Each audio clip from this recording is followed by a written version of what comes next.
Yeah, it's nice and easy, Nico, when I'm just using the phone. I still got to get the whole actual computer setup working. But for now, the phone is working just fine.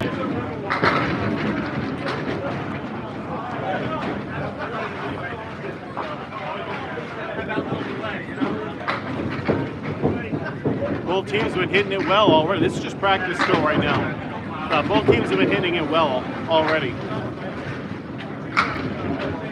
Scally, what's happening? Doing good.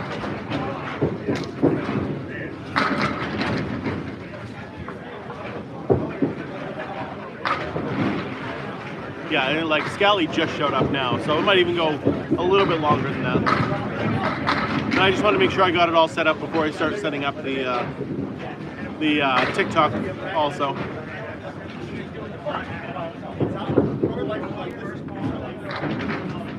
We got 4 different streams going tonight on this one match right here. So we got Corey's Facebook, we got Charlie's TikTok, my TikTok, and my YouTube, all going tonight.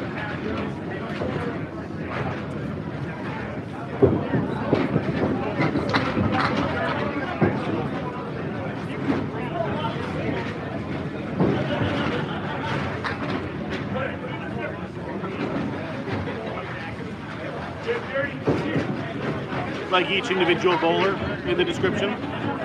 Yeah, I could do that. I sometimes don't know who is going to be. For some reason, no, I can't. Not from my. I record on my phone, Chris, and it will only let me do it in portrait mode. Unfortunately.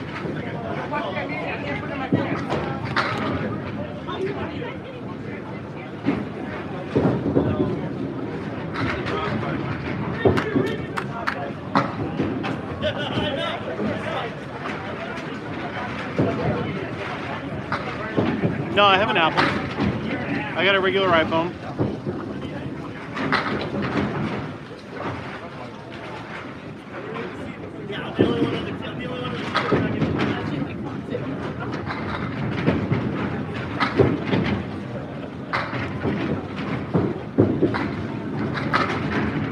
Yeah, last week was good. Was it landscape last week? Because it was with all my other stuff, but the audio was going to be tough.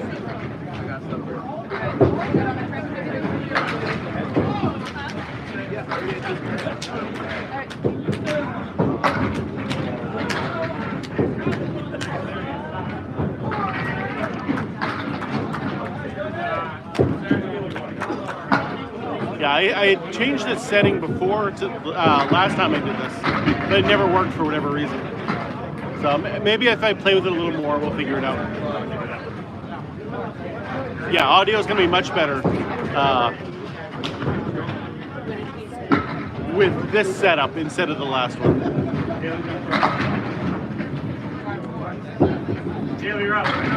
Travis, first one to join. Let's go.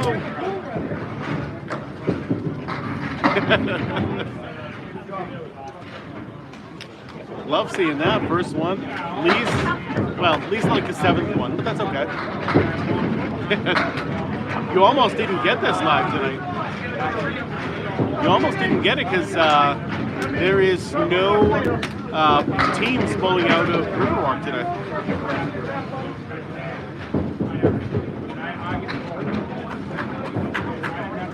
So with neither team out of Riverwalk, I was able to come down to Academy and record here.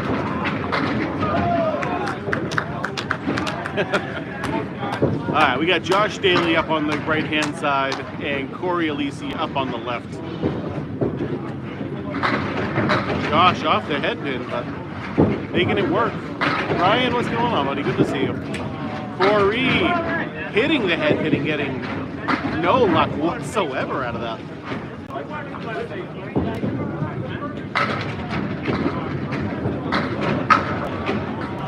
Daly missing the head pin again. Another Brian. Good to see you. Brian, thanks for the heartbeat. Appreciate that. There he is. He found the head pin now. He found the head pin now. And you guys actually have scores tonight, so you can see the scores. That is one of the better things about recording in Academy. I don't know if you guys can read the scores too well, but...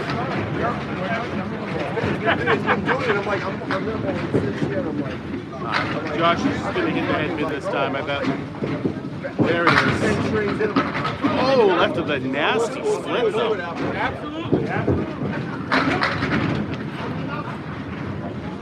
So Academy has 3 rooms to bowl in.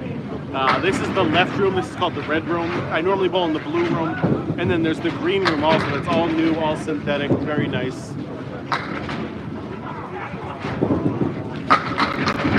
Oh, what a try. Almost got it, too.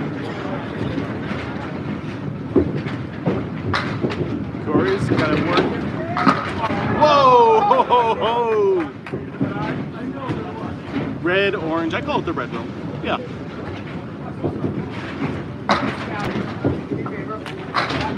That was a great shot there from Corey.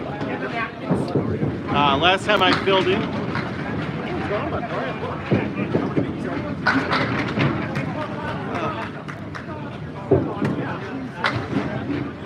Yeah, last time I bowled in this league, I was filling in on the Academy team for Corey.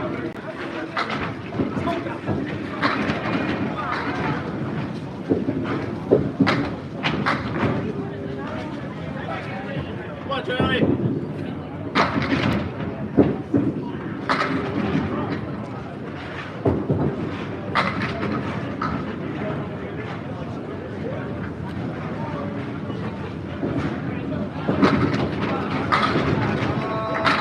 Collins with the spare, nice.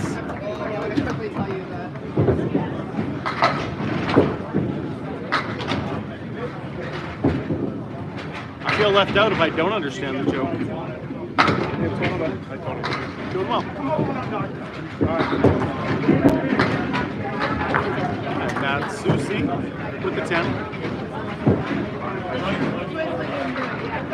This place is packed tonight, by the way. GMC, good evening. Good to see you, buddy. So they got like the glow bowling stuff going on in the middle, and it is packed end to end. And this room's crazy right now. It's got a league plus 2 pro teams here, or two pro team matches tonight. Charlie Collins got to take out the right-hand side. It's just the 110 somehow. How does that even happen? All that wood down there, all those pins, he just hits the 110. I'll never understand this game.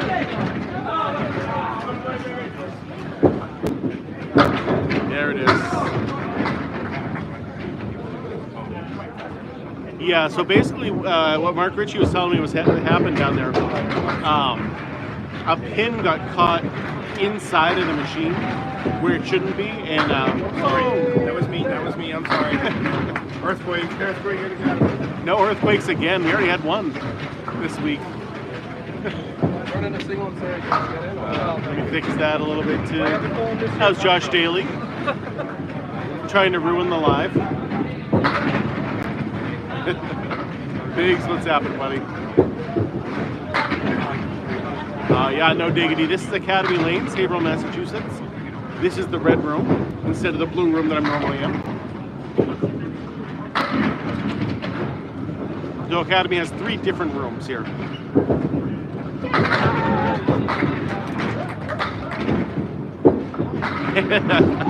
That's what it was. That's what it was.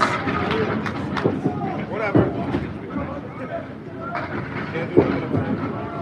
The camera must have been exposed to one of your sheets. So, See, you know, I had to shake the camera up so I could do good the next 2 bars. just hit the head.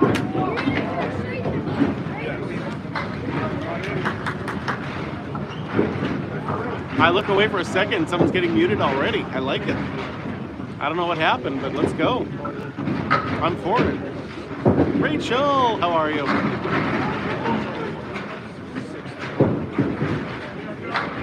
This is Nick Norcross on the right, Jeff Walsh on the left.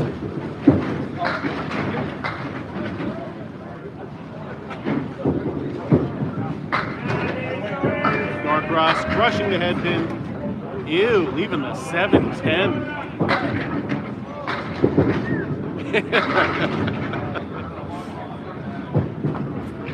Oh. Tuesday, I barely felt well enough to go bowling. I didn't go bowling on Sunday because I was so sick. And I didn't even go to my part-time job on Monday because I was so sick. So I get it. Andrew, there's 3 major rooms here. There's the red room, the blue room, and the green room. Yeah, that norovirus going around is something else, let me tell you.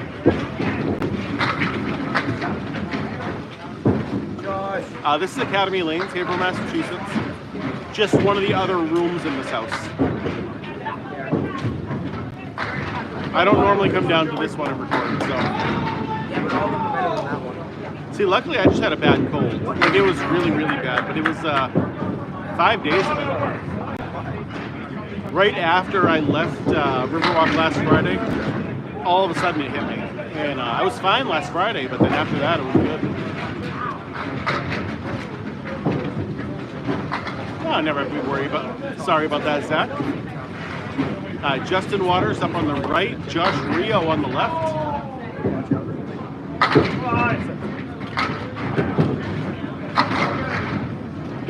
Rio on the head pin.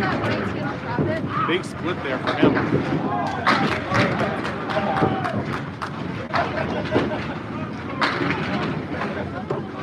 The Central Park 3 team has like the best bowlers in the game on it, all on the same team. Kind of not fair to the other teams in this league, but that is the way it goes when you can make a team out of anybody you want. He does, but it works for him, Jimmy. It really does. I'm not bowling tonight, no, Christine. I wish I were, but not quite good enough to bowl in this league. Good enough to fill in, good enough to sub in, but not good enough to be here every single week.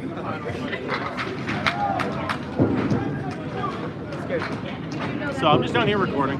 What else am I gonna do on a Friday night? Justin Waters crushing the head pin, but again another big split. The splits tonight have been ridiculous. Correct, James? And as long as you don't get hurt doing it, Jimmy. Like, that's always a big thing. Like, when people watch Max bowl, they're all worried about the way he bowls, but they're worried that he's going to get hurt someday based on it. It's probably just standing. Scoring, Steven works almost the exact same as 10-pin bowling. First ball and second ball, if you knock them all down, the same exact thing as 10-pin. Strikes and spares, just as you know them. And then the third throw is the only difference in scoring. It's just total pinfall only. So if you knock them all down, it's just a 10.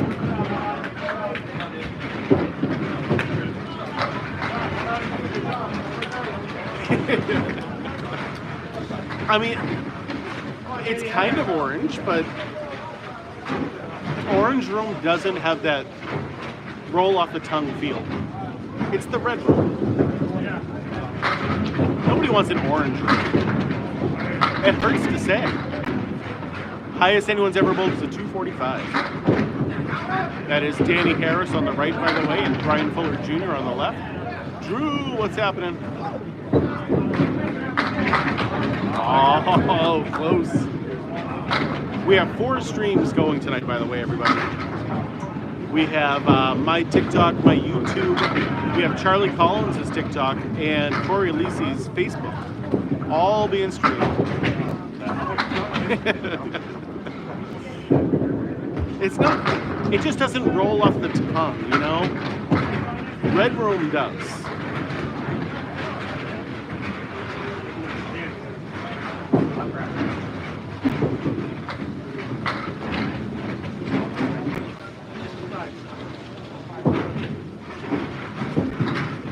Justin Waters is going down the lane to pick up that ball that was coming back.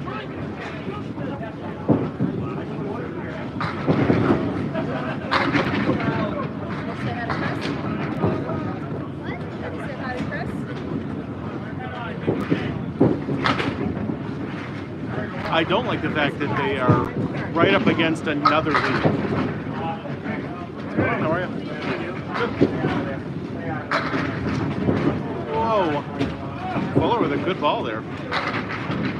Wants that wood to kind of, oh, that's a great piece of wood right there.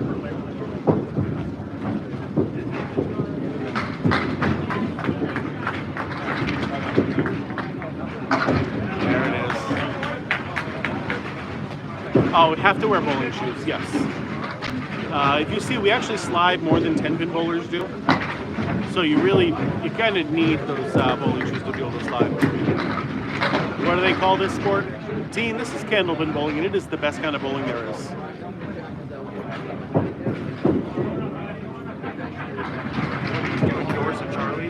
Nope, Charlie's got his there. Oh. Corey's got his there. I have my YouTube and my TikTok. This is my old one. I upgraded to this one recently because this one doesn't charge very well, but it works. Makes sense. Yep. Josh the cheater up on the left. Should be making this fair.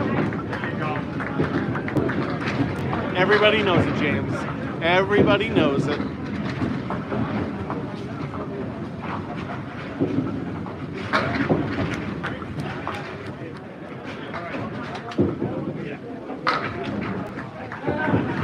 But right now, Corey's got his number. Corey's beating him 29 to 42.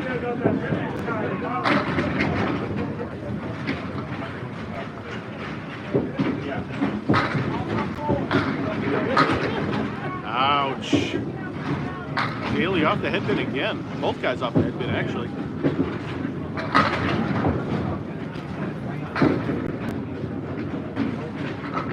Corey's been averaging a 117 lately. Hard to believe that me and him once bowled in the same class in the Atlantic Candlepin Singles Tour. Because he's gotten so much better. And I have failed miserably.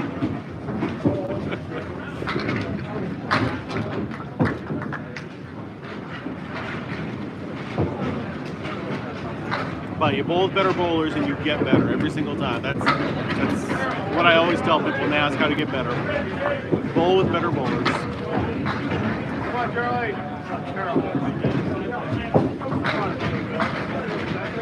Matt Susi up on the right, Charlie Collins on the left. My mic sounds low. Come on, Charlie. My regulars, how does the mic sound? Oh, absolutely. Go to Ryan's down on the Cape. Great bowling alley.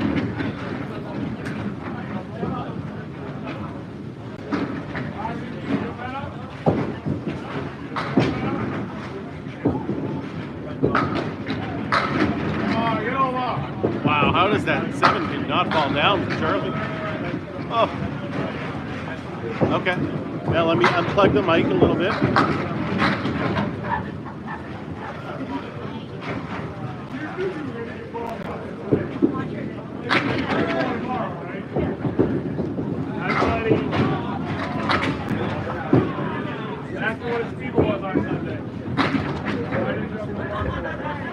Microphone sound better now?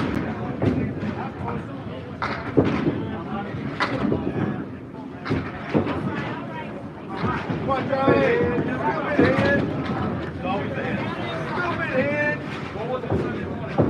Sometimes it just comes unplugged. I'm lower than usual. That doesn't even make any sense.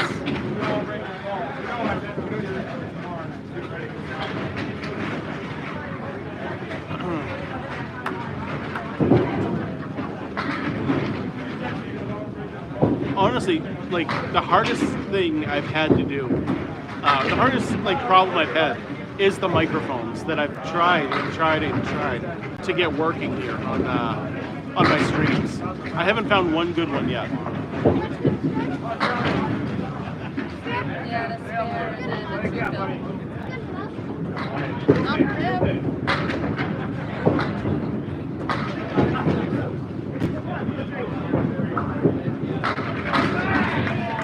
It's the acoustics over here.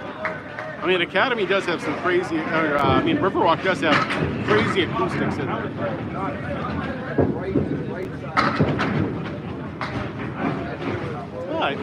I won't sweat it this time. I will sweat it. Like, honestly, that's all I'm going to be thinking about for the next 20 minutes. But I will ignore those thoughts right now.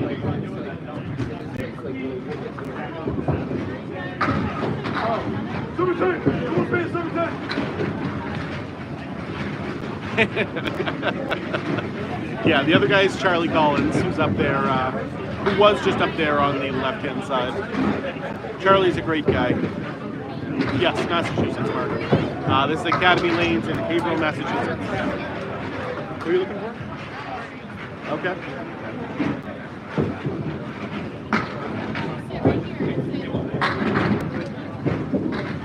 Jeff Walsh crushing the headpin. Come on. No reason for that not to have been a strike there.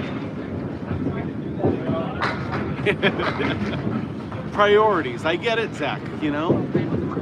And I appreciate that. Yeah, that's the problem, Mitch. There's 4 different streams going right now of this one match.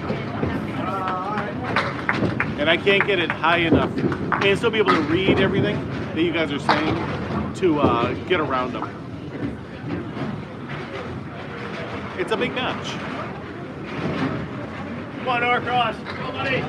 Oh, that is the most stacked team I've ever seen in my entire life. Got the 3 best bowlers in the game, and then the other 3, quote unquote, are all like 120 plus bowlers. So the team is stacked from top to bottom.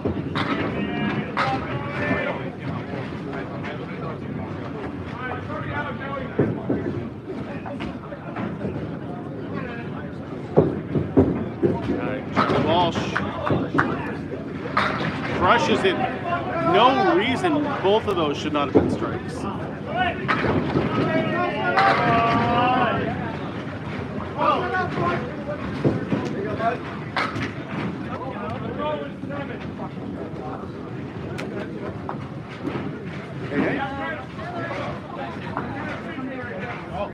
Yep, the lanes are the exact same length as a 10-pin lane. 60 feet long and 4 feet wide. Lisa, how are you, Lisa? Always good seeing you.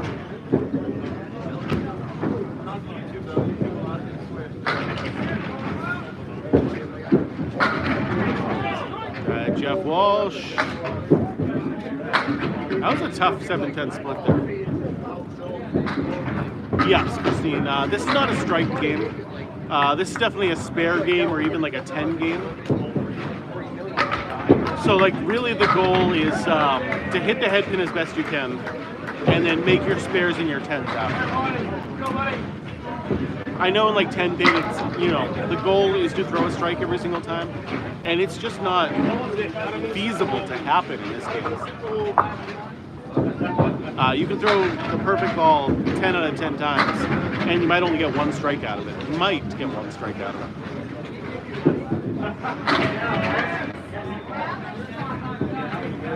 Rio crushing the headpin, but a little too much right down the middle.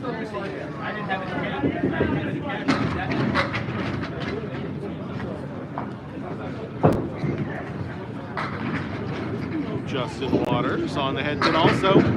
Much better ball than Rio, but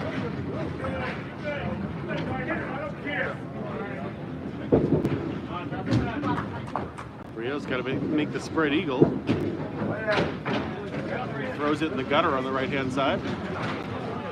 Yeah, Academy Lanes is very well updated, very nice, clean. I love this place. There it is. Good job, Waters. The whole Central team is so good. I mean, you got 2 of the best in the world. 3. Yeah. Yeah. You know, you say that, but like, I think he's better than the other 2 right now. He's so solid. Yeah. Yep. He's the anchor. Yep. To be anchor on that team is crazy. got Josh Daly leading in leadoff, you know? That just talks about how good that team Daily is. and lead off any day. Nowhere else. Let's tap it, buddy. Good seeing you. That's scary, actually. Daily and lead off. I think that's why they do it. Yeah.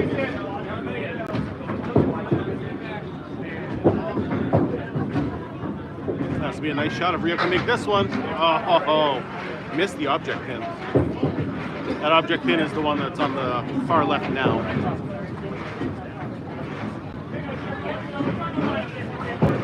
Waters just has to hit a single pin.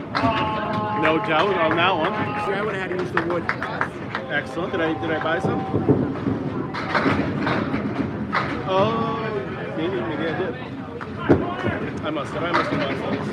I got a bunch too if anybody wants to. All different 50s, 25s, 20s, 10s.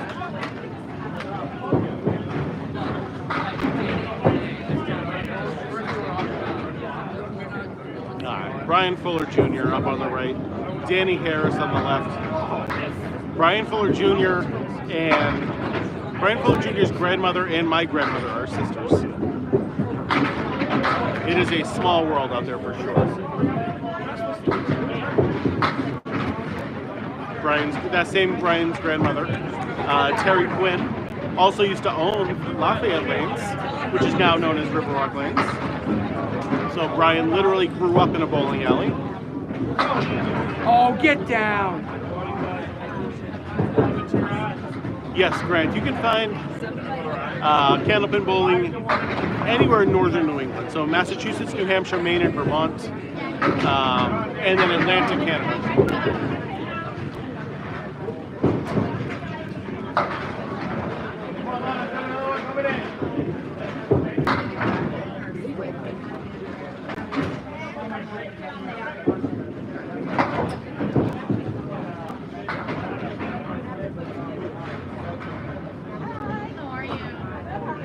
Oh man, I'm sorry, Love Kindness. That's terrible. Hopefully everything goes well and you get healed up. I do not. I hate hearing about people being sick because there's nothing I can do about it, and I feel so bad. This is not a strike game. This is definitely a spare game or even like a 10 game. The object is to hit the head pin and try to get a strike, but you generally won't get a strike. So you generally just want to hit the head pin, get as many down as you can, and make your spares afterward. Yes, this league is 2 frames at a time.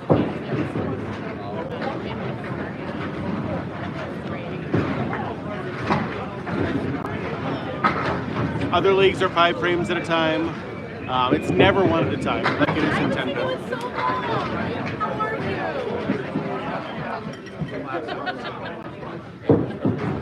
Okay.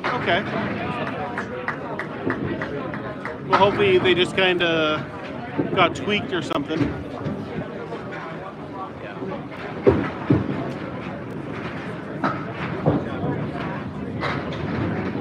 Yeah, Josh Daly misses the head pin, but somehow gets a whole bunch of pins in the ball. What's going on, Dylan? Your dad's sitting here watching us right now? Yeah, sorry. Corey crushing a head pin again with a big split.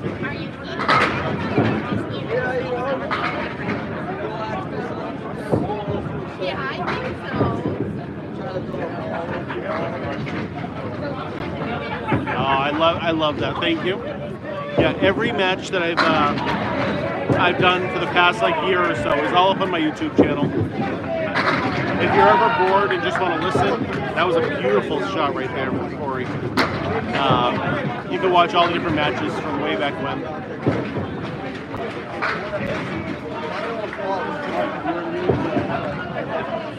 But again, it's kind of weird when I go back and look at those, because I don't do the great commentating like Paul Grant does, where I'm calling the match. I'm more talking to you guys. Yeah, I enjoy talking to you guys. So I think my streaming isn't quite as good as Paul Grant's. This kid comes from a long line of Corey? I don't know. the name sounds familiar. Well, Corey and his brother Spencer are both. Spencer's in the ACST also. I don't know about the parents though. Fuller comes from a long way. Brian Fuller Jr. right there.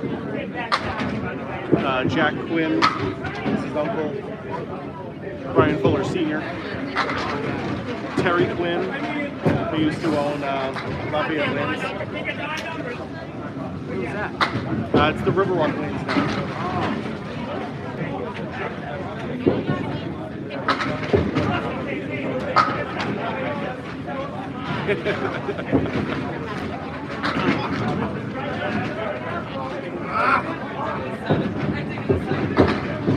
Traffic is all over the muting and the blocking. I love that. Guys, the YouTube numbers are almost catching up to the TikTok numbers right now. Lee, I mean, they said words you're not supposed to say, so we generally mute. Oh. Well, thank you, love and kindness. That actually makes me feel really good that I was able to bring you some comfort. So we have our own courtesies here in Candlepin. We generally always let the bowler on the right go first, and but we also keep it very fast paced going back and forth. What's going on? Hey, go Jim. I really got to figure out a better name to call him. Kyle, what's going on, buddy?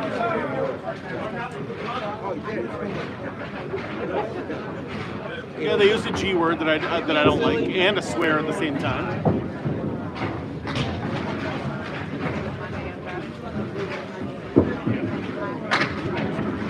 Come on, Charlie! Charlie Collins up on the right, Matt Susi on the left. Charlie off the headpin. Not happy with himself right now. He was having trouble here on Tuesday night also.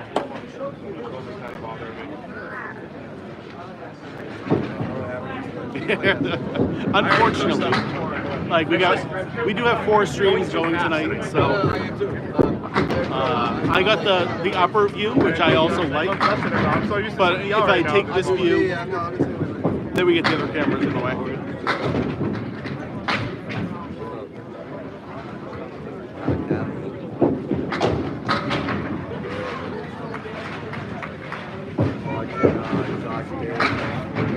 Oh, Matt Susi with a $5. Charlie's not happy with the way he's bowling, but that's a gainer. We got a scoreboard tonight. It's nice on a Friday night to actually have a scoreboard.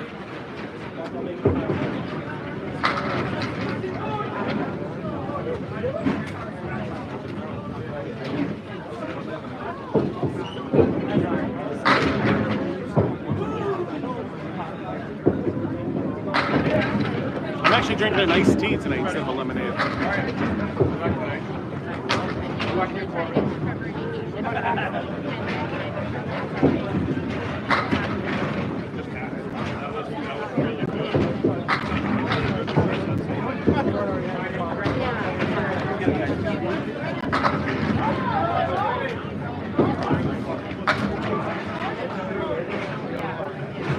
Nick Norcross hits the headwind finally there.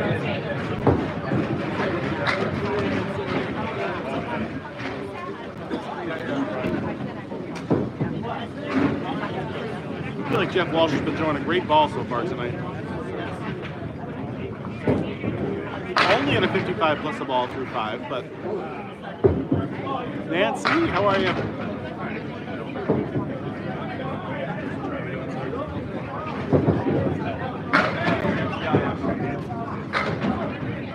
bar cross. Way to the left there. Jeff Walsh on the fill. Doesn't hit the head pin.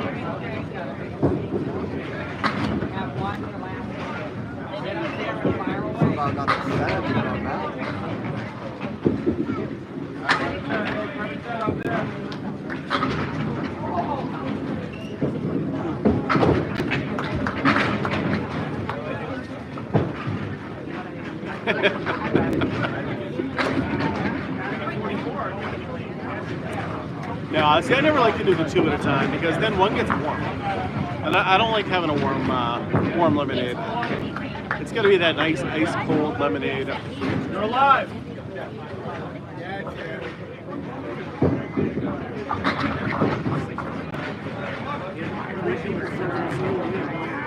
That's what I like to hear. I mean, I'm not going to be live all day, but What are you doing? yeah, I have my YouTube channel and my TikTok channel all going right now, which is good because that way some people don't have TikTok. That is Charlie Collins' TikTok on the right and Corey Lisi's Facebook page on the left. 4 streams, 3 people. Yep. It's crazy. 3 top 10 in the world playing. Yep. That's what you do. Someone told me to tell Josh something. A lemonade helmet. Whoa! I will tell him that. I will definitely tell him that.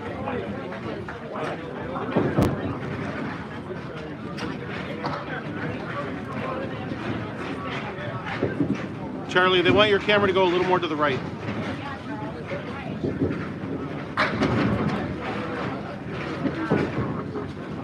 Is that better? I don't know why they're going to my stream to talk to you. But Back and forth. I like it. I like it.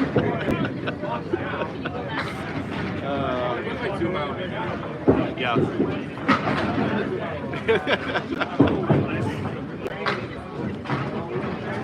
This is bowling. I don't know what you're talking about, Jerome. Right, you don't know the sport, so that's why you got to watch it.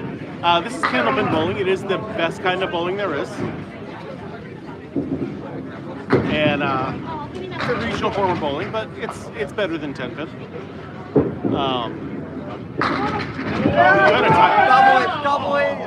You got a tire go on you? Well, that's the worst. You literally can't move if you're a trucker and no tires.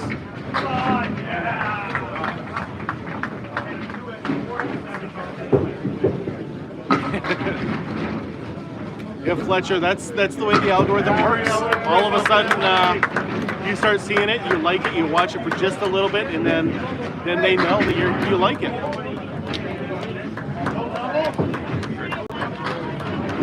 We do 2 frames at a time, and we throw 3 balls at it. 3 balls per frame. First ball is still a strike, second ball is still a spare, just like in 10-pin bowling. The third ball is just total pinfall only. So if you knock the ball down your third ball, it's just a 10. Most strikes someone's gotten in a row, I believe, is 7, which is crazy. I can't even imagine throwing 7 strikes in a row. Oh, the Simpsons, when they came up to New England, to the Boston area and went bowling, that's so good. I love that episode. No, I'm sorry, there is no Candlepin bowling in California at all. So Candlepin bowling is a very regional form of bowling, only found pretty much in northern New England and Atlantic Canada. So outside of Massachusetts, New Hampshire, and Maine, I think Vermont has like 3 or 4 alleys. New York State has 1, and Ohio has 1. And that is it for the entire country.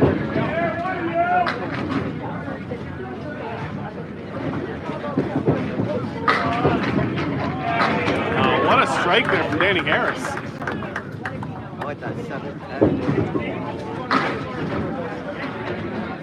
You sure they have Candlepin or do they have duck pin? Or do they have that mini bowling, which is some sort of weird like arcade bar style game? There you go.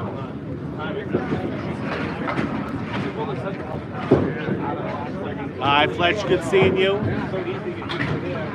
Thanks for stopping by. Yeah. This is a real 60-foot lane. This is 4 feet wide, same as a 10-pin lane. This is a real sport, unlike the bar game.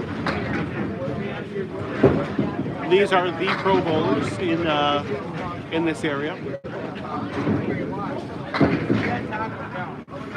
I've never been down to Boston Bowl, but I would like to try it at some point. It's just Dorchester's kind of far away from me, and I don't like to drive outside of my comfort zone.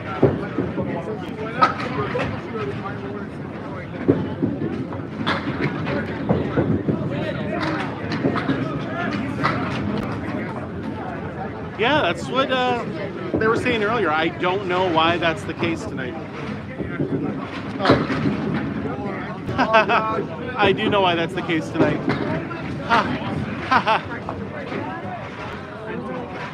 I am not going to tell you guys why my voice sounded different, but I just figured out why just now, and I'm an idiot. So I'm an idiot, and that's all you have to know, okay?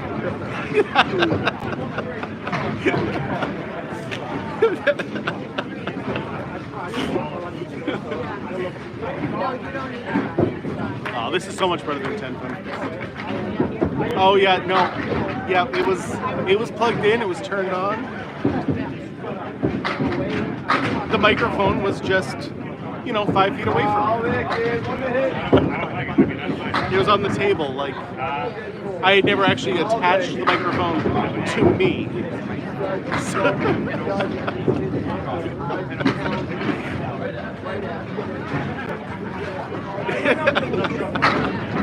Oh God. It's the little things that just, I know I have no hair now, but I was blonde as a kid. So,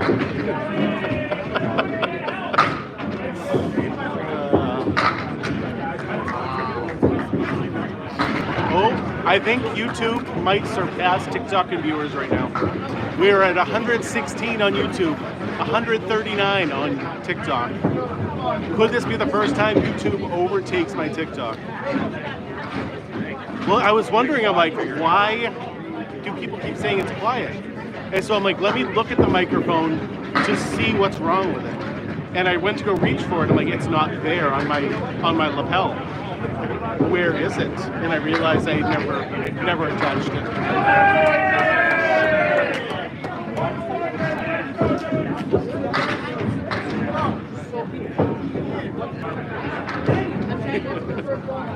What's going on, Jill? Mr. Chopped Liver Lee. Wow, both guys off the headpin right now. Bonjour, little brother. Yes, they definitely have all different style balls, different weights of balls. But the weights aren't really as big a difference as you get in 10-pin bowling. So ours can range from 2 pounds 4 ounces to 2 pounds 7 ounces. With most people having either 2 6s or 2 7s if they have their own. And then there's different styles it's made out of. We don't have the technology on the inside of the ball like they do in 10-pin. But we definitely all have our own sets of balls. You're right, Aaron. I can. On any given night, I could definitely compete. But the problem is I can't compete every single time, if that makes sense. Like I have great ball from Susie. There's a bunch of times when I throw in the 90s, and I'll throw less than a 500 for my 5. And I don't have those explosive games. So, yes, I could compete, but it's not really, I can't do it all the time. Yes, Jeff, this is, you guys are watching on YouTube.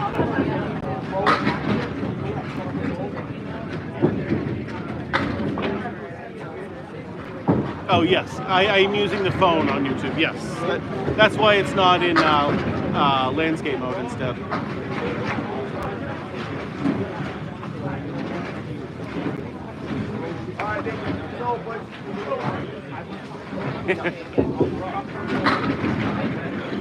I got to figure out that audio still.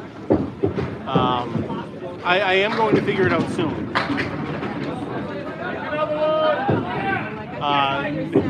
No one has ever bowled a 300 ever in this game. Candlepin bowling has never seen a 300 in the history of it. 245 is the most that's ever happened. No oil on the lanes. Nope, you can walk right out there and be perfectly fine.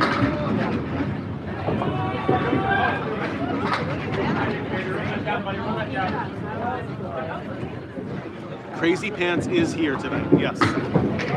But he's actually on lane 3 and 4 right now. My highest is a 164. Josh, they wanted me to tell you they didn't come to this live to watch you bowl like Tony. Like Tony. Dude, I'm like garbage right now. My timing's off. Once I fix that, I'm good. Okay. I mean, I like that it was a dig at me, and you know. I mean, too. Yeah, exactly.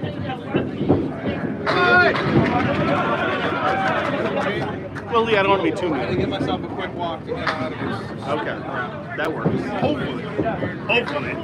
Just pay the guy out back a little more. This they completely scratch Go it. down there. Hey, he's at an 82 right now. So that's about where I would be also. No, Academy 1 is just there's 3 teams out of Academy lanes, and so this is just the first Academy team. So we are at Academy lanes in Haverhill, Massachusetts right now.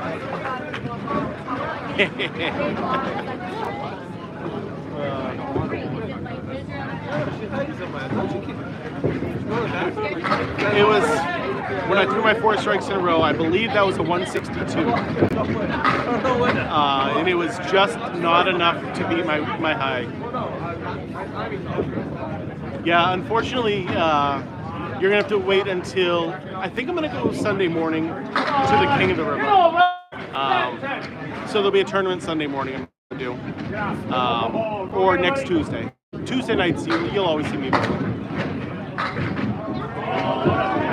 I think it's more fun than 10-pin bowling, yes. It was, I want to say 3 or 4 years ago now, probably 3 years ago. Right between that 3 and 4 years, somewhere around there. Just had a great night, you know. I think I had 2 double strikes in that match, and I had a couple spares. Yeah, the teal shirts are the home team, the gray shirts are the visitors. I think it's more fun than 10-pin bowling, yes. You get 3 throws, you get to throw it as fast as you want. You can use the fallen pins to make your spares and your 10s. Very fast paced, you don't have to wait for your ball to come back. Emma's dad, hello. And Jeff, the team in the gray is definitely a very, very strong team. It has 3 of the best bowlers in the game on it. And the other members of the team are all 120 plus average bowlers.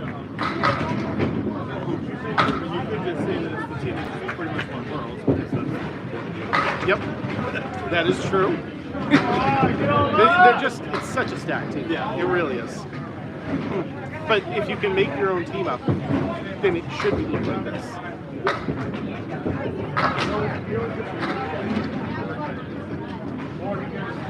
You cannot do that inside this alley. No, you cannot do that inside at all in Massachusetts. You don't technically have to buy your own set of balls, but you really should.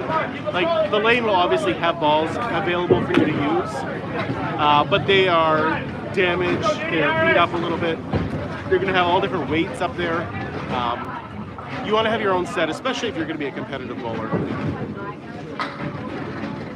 Yes, Josh Daly is bowling tonight. Yes, he is. That is 100% what it is, Jeff. The top 3 bowlers in the game, in my opinion, are Josh Daly, Justin Waters, and Danny Harris. And they are all on the same team.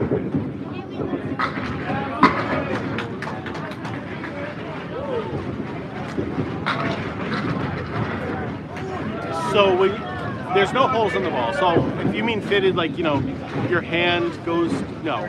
You just buy whatever set of balls feels the most comfortable for you. And you don't get a range. All 4 of your balls, when you buy a set, they will be a set of 4. And they will all be the same weight. Go, Danny boy! Come on, Just buddy! mostly for the consistency. Go, Danny!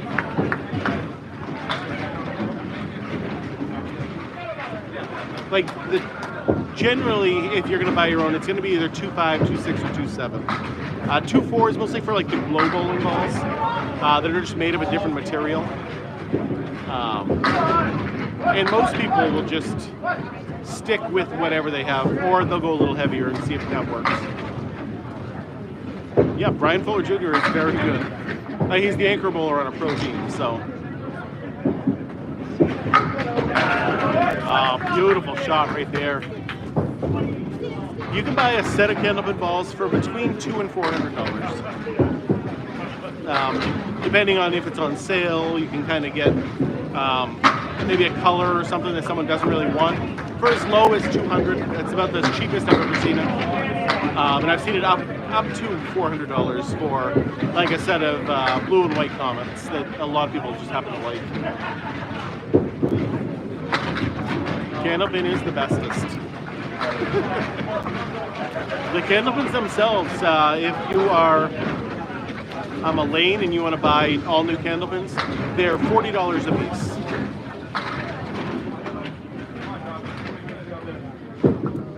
You can, like, there's some sets of balls that have lasted 30, 40 years, and then other ones you want to replace every year or 2. It really all depends. How much you use them. If you go to certain alleys that beat them up a little bit. Some of the machines in certain alleys really can take chunks out of your ball. So if you bowl in those ones, you might have to replace your balls every 2 years, every 3 years. $40 for each Candlepin. That is correct. Yes.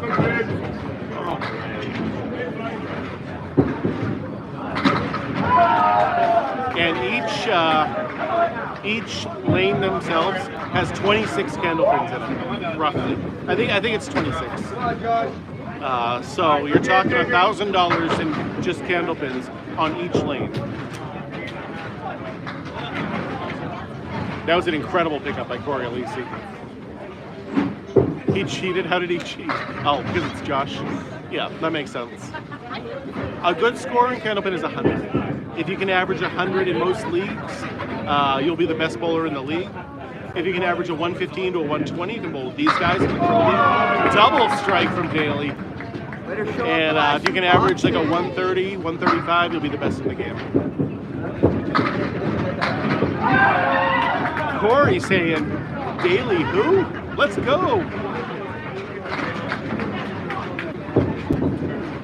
Daly with a double strike right now. He didn't like the fact that we were making fun of him. I can explain the game to you. Basically, if you know 10-pin bowling, this is about the same as that scoring-wise. You're just supposed to go down there, knock down all the pins, and as few balls as possible. Oh, that would be huge, wouldn't it, Corey, if he throws a 4-bagger here? Oh, there's 3! Let's go! Let's go! Triple strike right now for Josh Daly.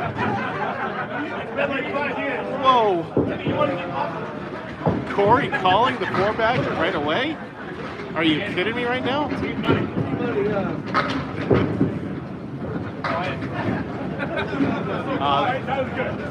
There is one Candlepin bowling alley in Ohio.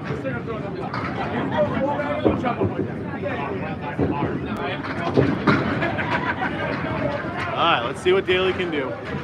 Can he throw the 4-bagger? Or do I make a Rickroll video out of this?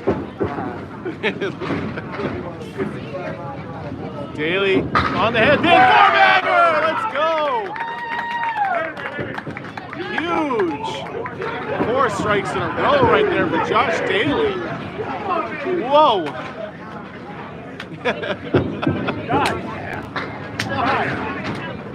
Crazy. Hey, wait a second for the last 2. There you go. That walk really helped, Tom. Hey, David, what'd you do on that walk, huh? Yeah, there it is, everybody.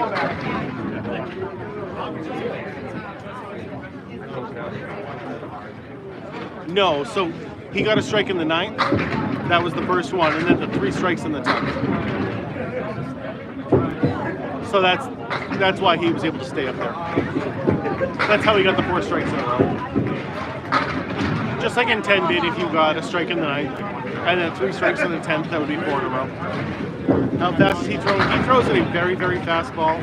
He throws it about 40 to 45 miles an hour, I think. So normally, if you're in a regular league here and you get 4 in a row, if you put your dollar in the pool at the beginning, it's currently $2,000 if you got 4 strikes in a row, but that is not available for the Pro Bowlers.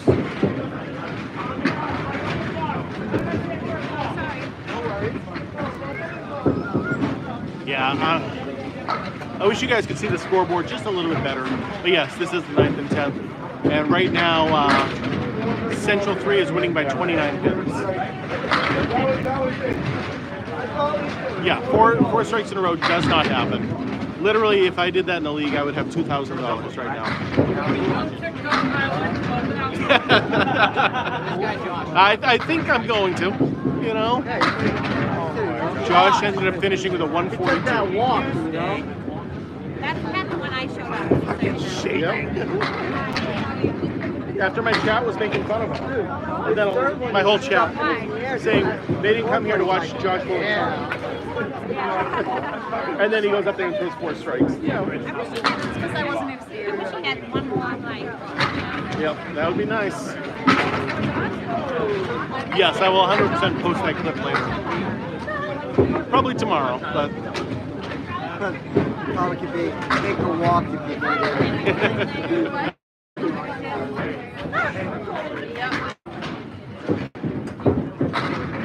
you got a bunch of new fans now. Josh is my hero.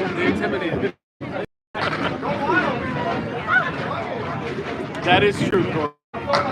You did call it, I think, after his first one. They don't do the 4-bagger. No, I know. That's what I was just telling them. Corey Emerson, I don't know if you know him at all. He bowled with me in the, one of the things. Hey, Tony, how come Josh Hill gets triple strike and quadruple strikes in your TikTok days? Because you get a plus on Candlepin. Well, because my chat was making fun of him. They were. And so I called him out on it. And then he... 25 years young. Hope to see him someday when he's 50 in the Hall of Fame. He keeps going like this, he will. Be alive to see it. Your son Max doing really well. Got Yeah. the Tommy strike last night. Oh, was that the one against Steve that I posted? Yeah. That was in the 10th. In the 10th, that kid is just something else.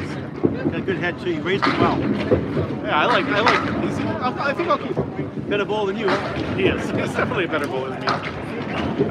He's sitting there and averaging about a 110 right now. The great work, Tony. Magic man. By the way, how'd you get that nickname, by the way? Believe it or not, this guy named Paul Grant started giving it to me a long time ago. Back when we first met. How long ago was that? 3 years? 3 years ago, at least. Yeah.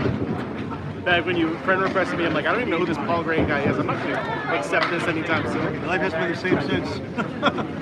It really hasn't. It's been all, better since I met you. I saw Josh Kelly at 470 at the U.S. Invitational during COVID. Canada couldn't come down in lockdowns.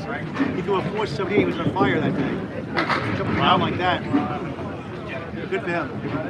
All right, Benjamin, good to see you. Paul Grant, Candlepin Bowling Network right there. Paul Grant. I think I've already talked about him at least once today. Right now? What's 21? I'll take it. That is the announcer for Candlepin Bowling Network. Stopping by just to You already told me. say hi. Are there superstitions in this game? Yeah, there's definitely superstitions. Like, I know for me, one of my biggest superstitions is if I have a good warm-up, I am going to bowl terrible that night. Guaranteed. I generally like to use a different ball every single time I throw. So I cycle through my 4 I don't like to use the same ball over and over again. Don't tell Paul about the lemon drops. Hashtag don't tell Paul. Yep.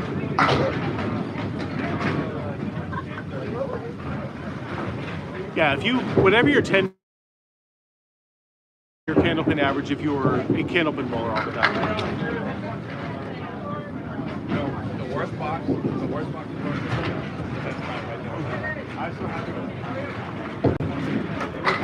Yeah, so it's almost the exact same as 10-pin bowling.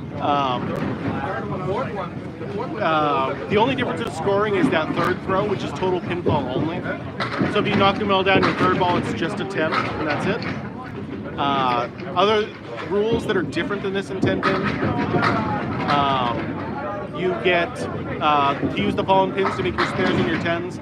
There's no oil on the lanes, and I don't know. I think that's about it. But basically that.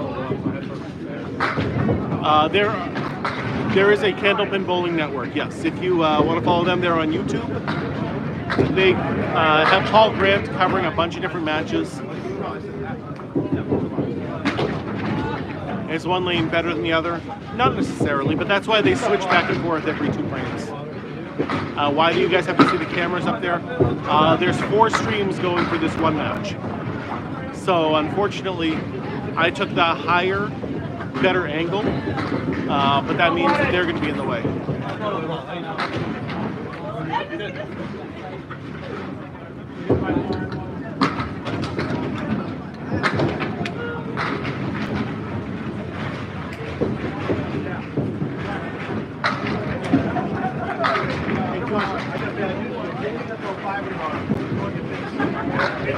So we are at Academy Lanes in Haverhill, Massachusetts today. This group does make it look very, very easy, but it is not this easy at all.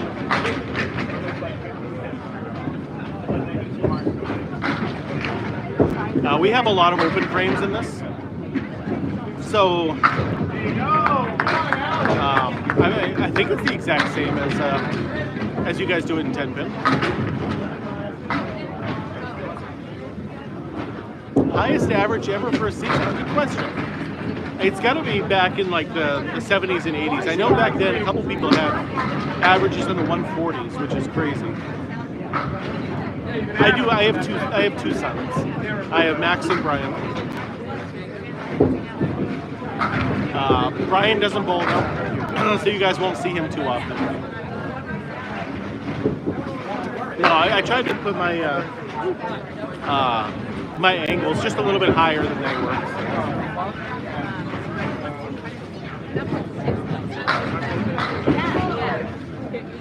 Right. Josh. Yeah, so we have 2 more games. Josh. This is a 3-game series. Unfortunately not, Amy. No, I'm just here watching, same as you guys.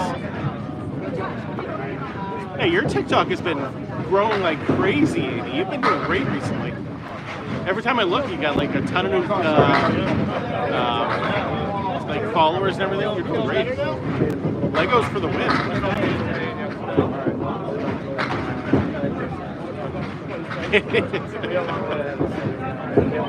I will not give you the photos.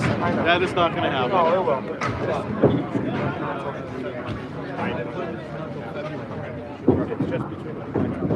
No, I appreciate that. I love it. Thank you, Lil Woozy. Oh, you know what? Appreciate Let's it. talk a little bit after, all right? I'll talk a little bit after.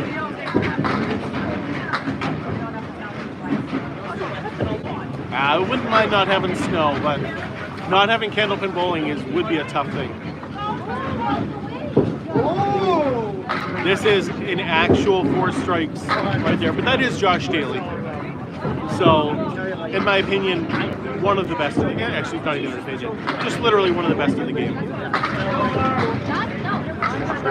This whole team on the right-hand side right now, in the gray, is just a stacked team of the best bowlers in the game. Yeah, some people call the knockdown pins Deadwood. Technically, it's live wood. The Deadwood would be in the gutters, meaning you can't use it, but Yes, this bowling alley, this is Academy Lanes in Haverhill, Massachusetts.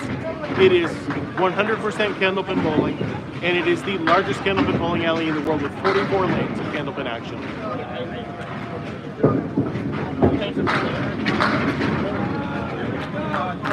Your average is calculated based on your highest average in any league this year, generally starting in the fall.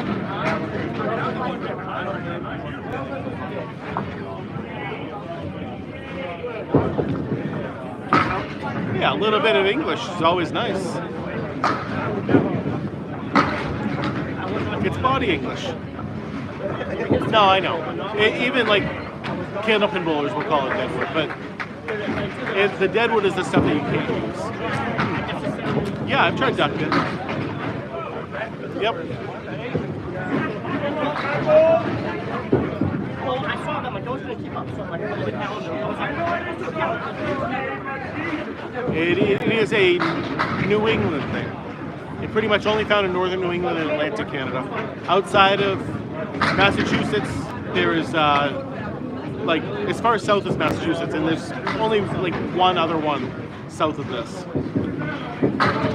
Yeah. The team in the gray won the first game. I didn't catch the. Actually, I can look. It was 620 to 578. You don't have one in Texas. I'm sorry, Landon. Just like Tuesday. A little bit of body English, yeah. Yep, this is a 3-game set tonight. Yeah, there's no Candlepin bowling in Texas at all. There might be a mini bowling, there might be duckpin bowling, but there's not Candlepin bowling. It feels like it sometimes, Glock. It feels like it. Maybe that's why I'm not good, because I don't curse at the pins. Generally, I have you guys on my. I have the mic going all the time, so.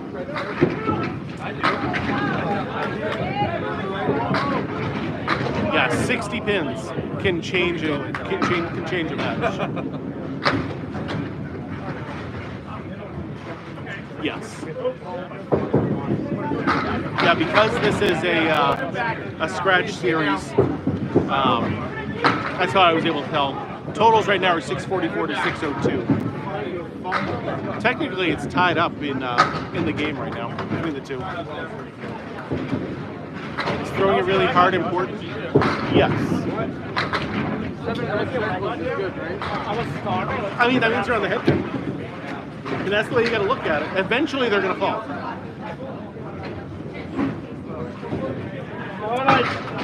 Not in this league. There are no handicaps. In this league, you should all just scratch. In like regular leagues, it's all handicapped. John Cena?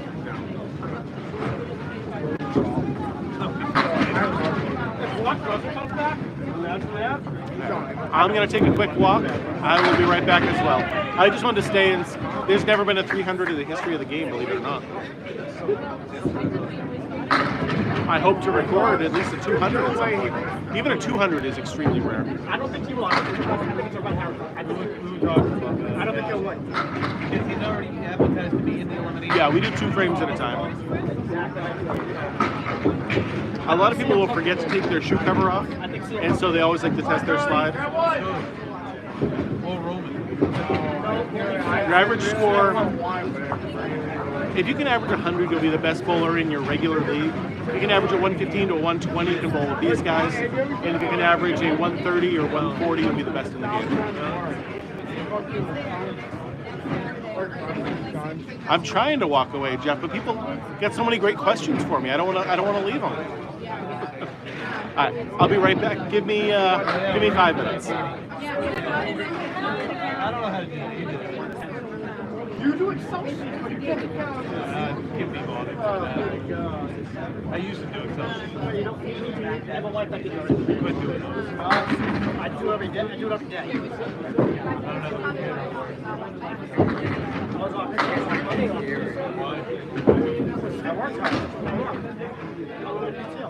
We know. Keep rubbing it in. Yeah, I will. No, I'm sorry, double Mars.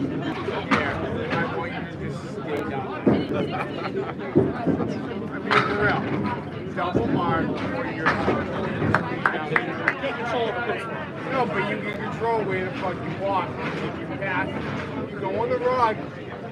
You know, I'm gonna have you get kicked out of that fucking girl's fucking chat. You know what I just did? It's called motivation.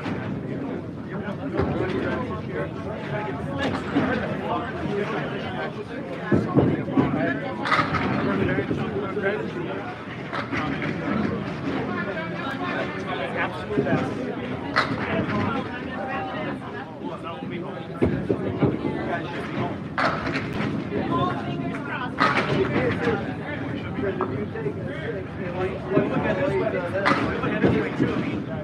Second separated by 9, second and third only separated by 8 pounds.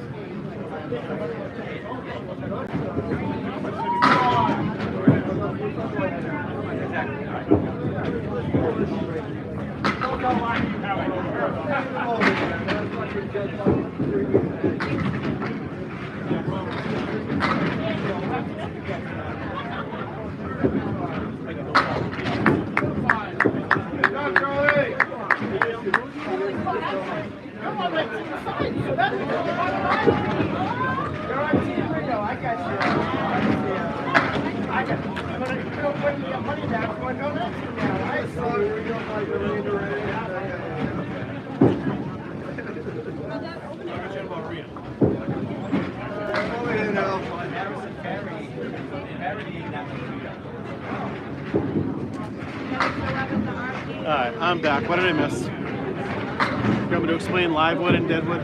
So the Livewood, if you look at Jeff Walsh right there, the only piece of Deadwood that he's got is that one in the left-hand gutter. All the rest of the stuff is live, and you can still use it.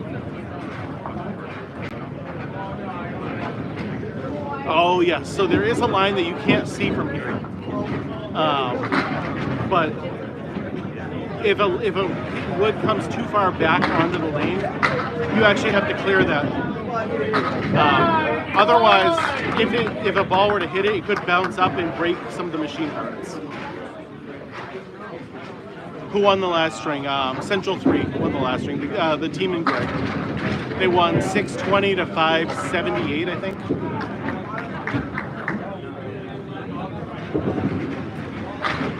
Yeah, you definitely cannot see that line from here.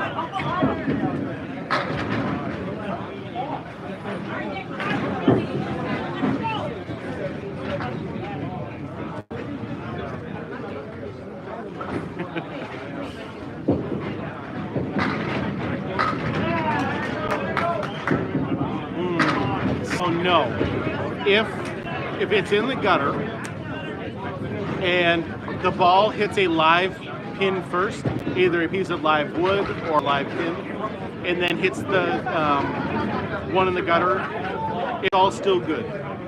It's just if it hits that first. It all depends on what the ball hits first.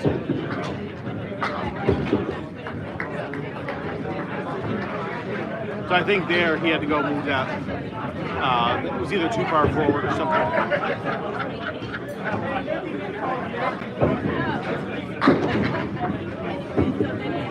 No, the line that's just below the other phones that are down there, that's the lob line. Your ball has to make contact with the lane prior to that, or else it's a foul ball also.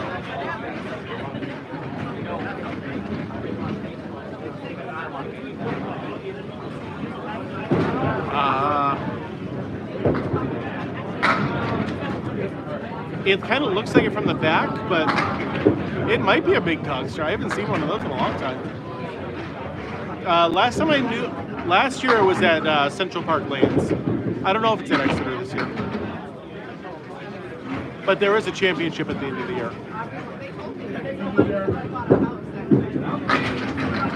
So the Central team, the team in gray, is definitely the most stacked team. Definitely the team with the best bowlers on it.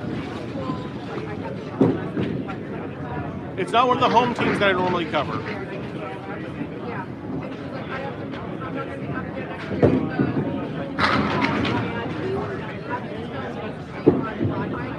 Yep, there's definitely arrows on the lanes.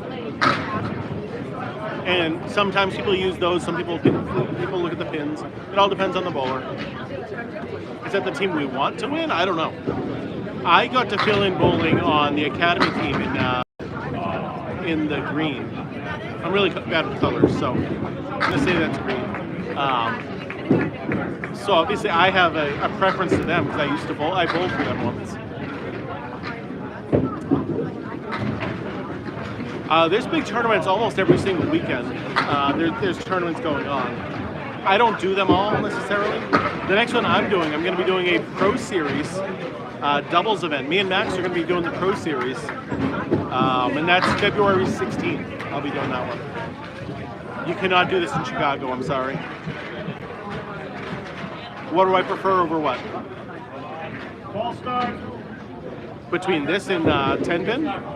It's nowhere close. It is always Candlepin. Candlepin is the best kind of bowling there is. Yeah, February 16th, me and my son are doing a Pro Series doubles event. And my son is better than I am, so.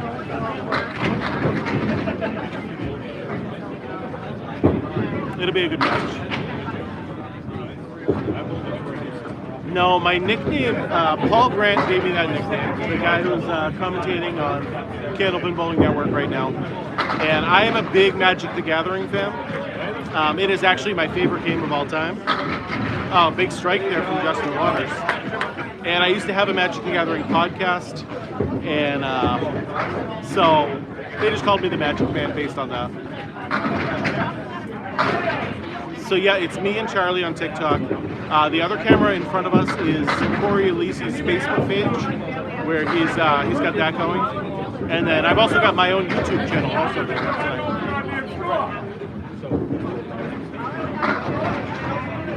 Nice, nice. I only have one legacy deck, and it is. Sorry, Charles. It's more for like. It's so glass cannon. It's not even fun. I have Oops All Spells,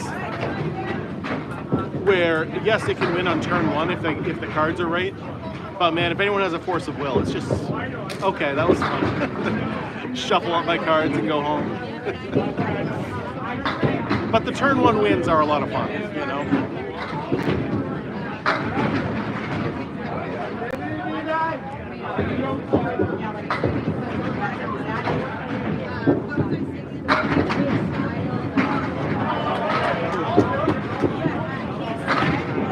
What spell drops all 10 pins? No.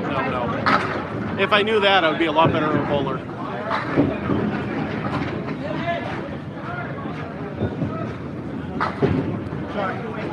See, right now, pool day, we are just talking a language most of these people don't even know.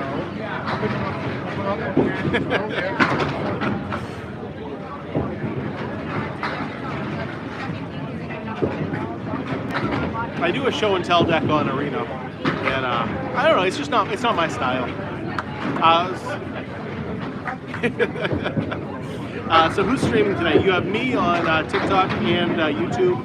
You have Charlie Collins. He's at Charles. He's also on TikTok. And then you have Corey Elise on his Facebook page.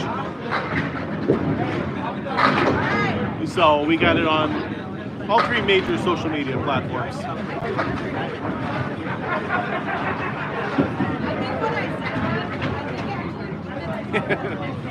Yeah, Jeff, on the TikTok right now, they're talking Magic the Gathering. And so we're talking about all the different decks that we all have. And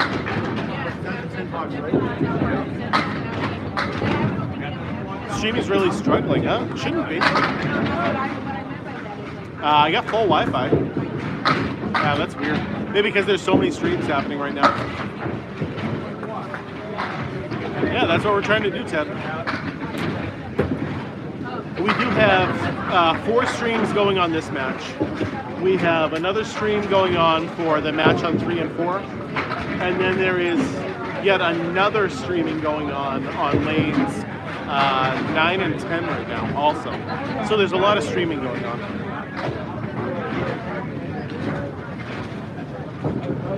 That's weird.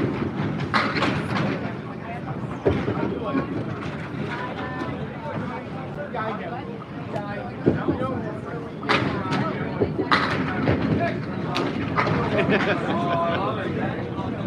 on, Daly. Throw it like you mean it.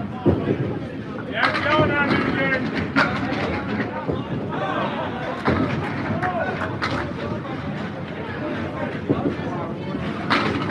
The biggest differences between that you might not know just from the looks of it, no oil on the lanes, we can use the palm pins to make our spares and our 10s, and we get 3 throws instead of 2. Those are the big differences.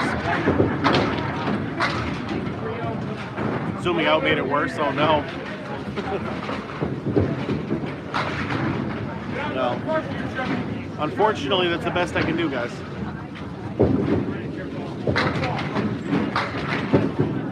Because on my end, it does look a little blurry, but I think it's mostly just trying to focus in on the other people. Let me see if I can...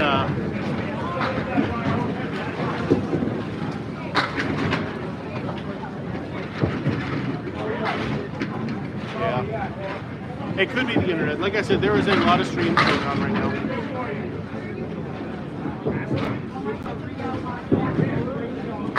Great ball from Corey. Come on now. Keep going.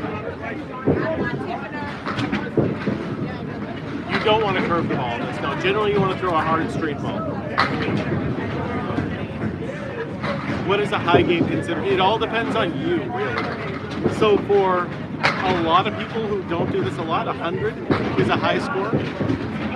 For me, when I start throwing like a 130, 120, 130, that's a really big game for me. For these guys, once they start hitting 140, 150, is good for them. A 200 is almost ridiculous. Right, Sarah? I mean, Sarah Wright, right? That was crazy. That was a beautiful shot. Yeah, I can't either. Every single time I try to do it in tension, I don't know how to curve it.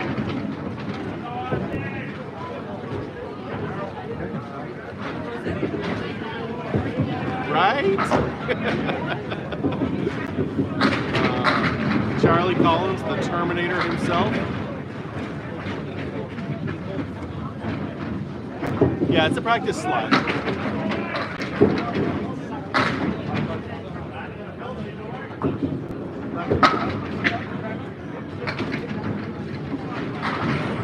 Yeah, that 4 in a row was crazy. Oh, and it's because my chat was making fun of him, I think. I think that got him upset. Corey bowls, Cry Dog there, bowls with me on Sunday nights. Stand up, I am standing up. I should be there. Ain't no sitting for me. Ain't no sitting for me.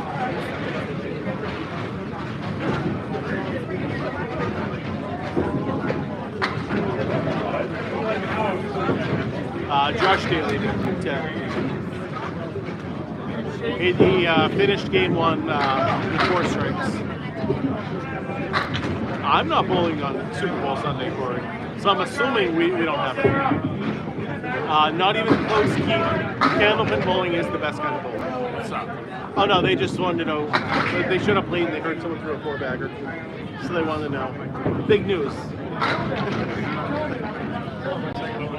Really? Did you go to work today? So you weren't too bad. Only a second 4-bagger. See you tomorrow. You cannot do this in Georgia. No. No. Candlepin bowling is very regional, pretty much only found in northern New England and Atlantic Canada. I'm sorry, that is number 3. Nice. It's his 3rd 4-bagger he's done. Stand like that. I like that. It's smart to do that. That is a lot of steps. After every time I win something, I immediately update so I won't forget. I didn't keep track of my super high series, but I'm thinking for me personally, anything like 430 or over, I'm I'll keep track. Yeah, that makes sense. Even all the I'll do all the 700s, I wouldn't care. 700 is a fantastic score. Oh my god. I want to get 8. Hey, I'm just trying to get 600, okay? Yeah, look at it.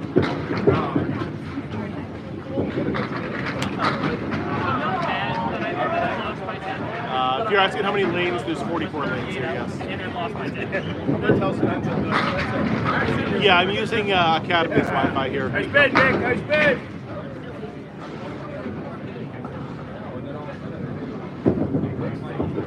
They just got all new Wi-Fi to be able to handle all this stuff. So the Wi-Fi should be running fine for most people.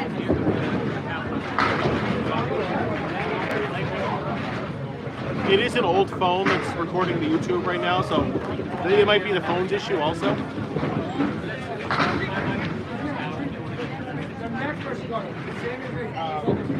Norcross crossing his body just a little too much there. Ooh, almost went.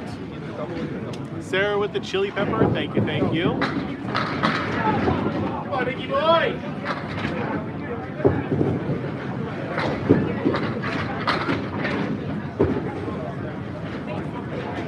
Well, not only that, but then you also have Charlie doing his TikTok. You have Corey Alisi doing his Facebook page. There's a lot of people streaming right now. This is a league, yes. Sarah with the heart, me, thank you, thank you. I always say, if you're only ever going to give me a couple pennies, and you think this is worth a couple pennies, the heart me is the best gift you can give me. This is the Friday Night Pro League, so it's a travel league. Different alleys will support one team, and then that team will travel around to the other alleys and compete.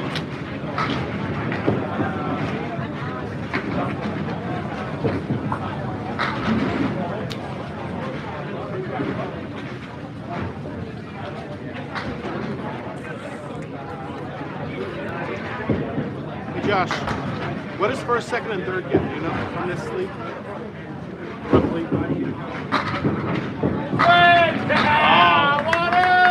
Justin Waters, double, let's go. It's like 1,500 a person or 1,200 a person, something like that. For first place. Yeah, for the playoffs. I mean, for the regular season or playoffs. I assume playoffs. Playoffs are like, Oh, it's regular season like 1,200 or 1,500. Forget that range. $12 to $1,500, not bad for first place. That everybody pays $50. That is true. They pay $50 the first 30 or 31 weeks. And then the last 5 or 6 weeks, we pay the home league the strings. So that they have the money and everything ready when the playoffs come up. It's all Oh, that's nice.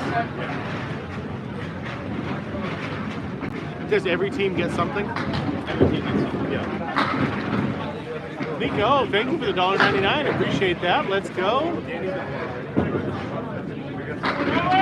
We got 3 strings tonight.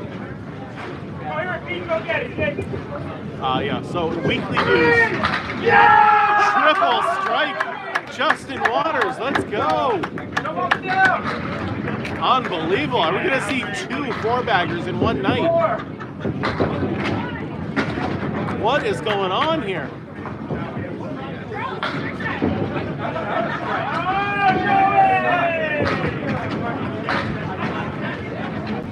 This is, I'm glad I got all this stuff recorded right now because this is kind of insane.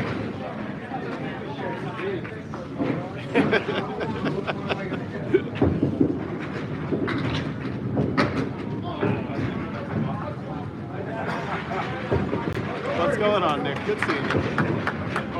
Justin Waters right now sitting on a triple.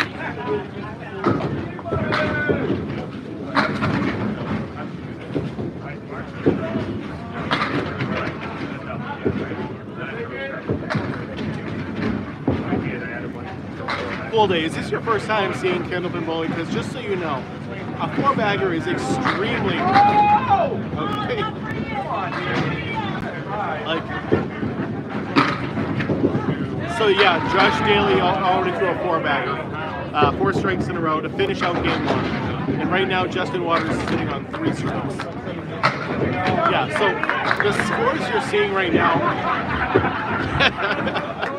are not normal scores. Oh, third time viewer. Okay. So you've seen normal, like, you've seen regular people bowling. These guys are just on a different level.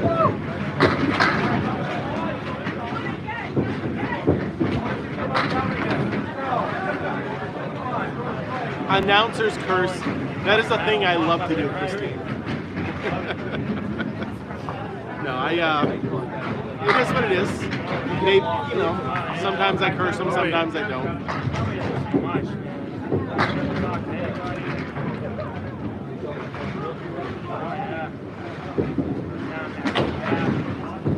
Danny Harris. Oh, doesn't make that one somehow. Come on.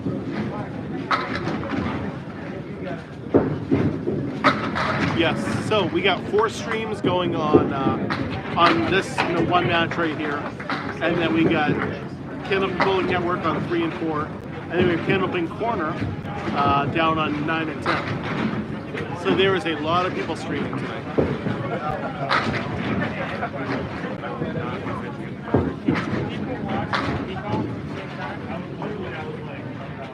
Scoring is like 10 pin. Yeah, so every time you win, you get 2 points. And then if you tie, you only get 1 point. I don't know what the toast is. Total pinfall is also 2. So in this one, there's a possibility of 8 points at the end of the game. Daly off the head bit. Somehow still gets an 8 drop out of it.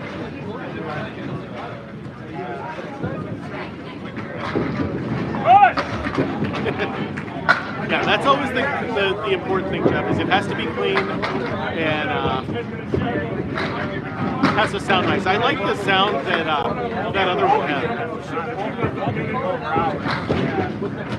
142. He only had an 82 through 8. And somebody was making fun of him and telling him that he was bowling a lot like me. Oh, the sound of a Candlepin hitting is so good.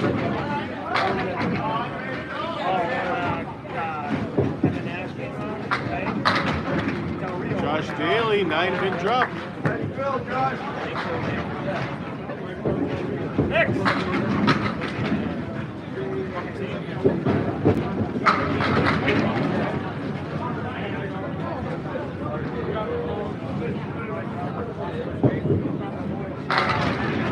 I'll tell you, man.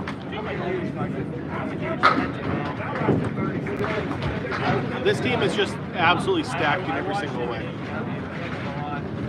Just has the best bowlers in the game all on one team.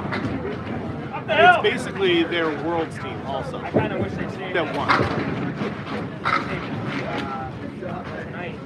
The men's world is basically the same thing. Same team.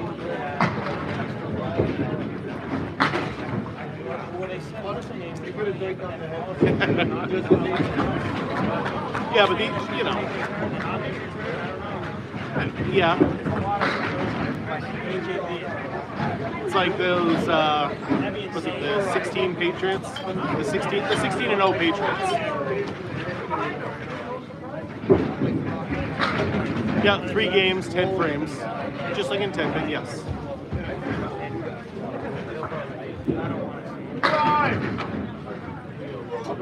Yeah, I mean, you could throw technically a 900 if you threw three 300s, but a 300 has never happened, so. Oh, Susie missing the headband. Gotta hit the headband. Yes, this is Academy Lanes, April, Massachusetts. This is the red room at Academy. Academy has 3 different rooms, and they all bowl differently. So this is the red room, 1 through 12. The blue room has 13 through 36, and then the green room has 37 through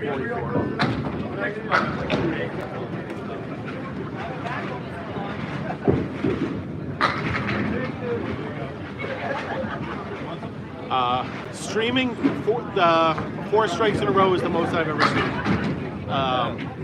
Josh and myself are the only 2 I've ever seen do it. I threw a 4-bagger a year and a half ago. 2 years? Yeah, a year and a half ago. I do not think a perfect game will happen. I think it's way too hard. I just practiced. First game, 130. I'm like, alright. Yep. Okay. That's good. Second game? No, I was just messing around. I just wanted to throw one. I'm an 86.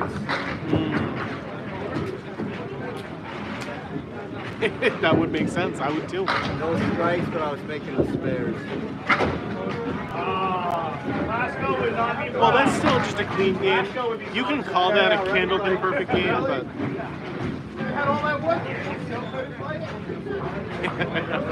oh, Jeff, I'm gonna hold you to that right there. I'm gonna hold you to that one right there, Jeff. I'm gonna pray for a 300. I don't even care if it's my opponent's. I'm praying for it now. I hope so. I would love to see 5 strikes in a row. I mean, who knows? We could get the world record here.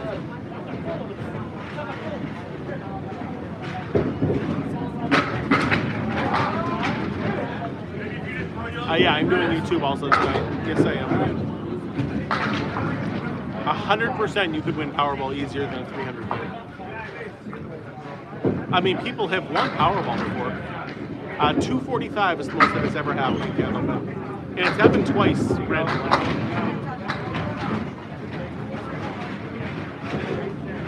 Ralph Sem was the first one to do it back in the 80s. And Chris Sargent was the most recent one to do it.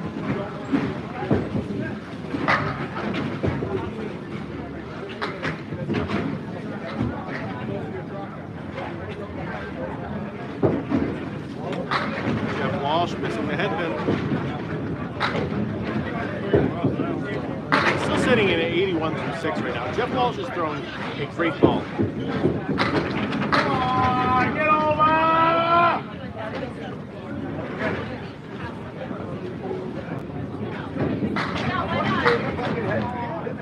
Oh, so close.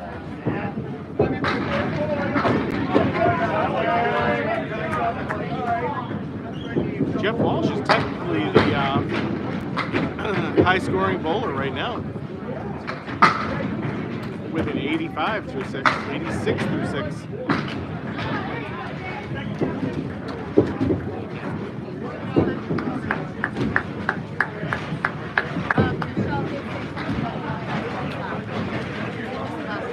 Yeah, PDP did really well back then. I've only seen one 200 ever thrown. I wasn't recording that. Hi. Yeah, don't knock the cameras over, please. Rio on the right, Waters going for it. He is 4 strikes in a row right now, sitting on 3. No pressure at all to throw 4 in a row. None at all. Down the middle, gets the head pin. No luck.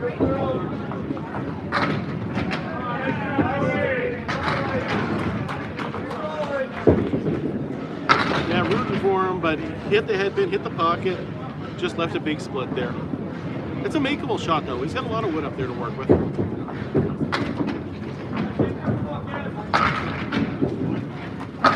Oh, missed it. I feel like he missed the object pin, but almost got it. While they're up there bowling, they can't. I don't think they can hear me. There's just too much stuff going on. When they're back here, they can definitely hear me. Like if I were to mention Josh Daly's name right now, he would probably turn around and look at me.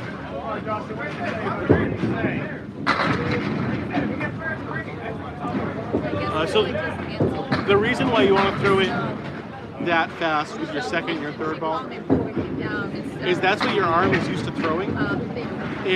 You want to be as consistent as possible.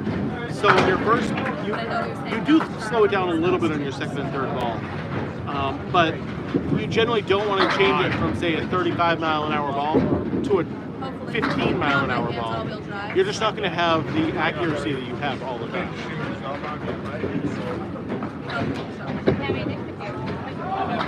You say your cousin Brian, Jeff, but that is Brian Fuller Jr.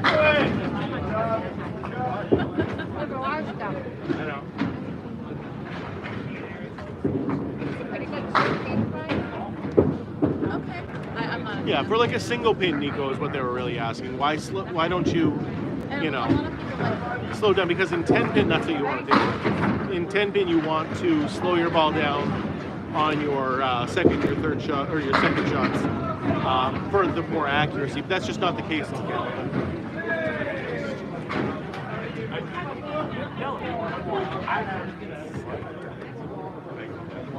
He's definitely good enough so that that is a possibility. He's got good form too. Speaking of Brian,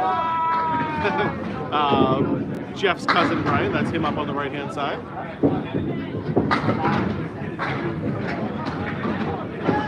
He did throw 225 at Lafayette Lanes back in the day, currently known as Riverwalk Lanes.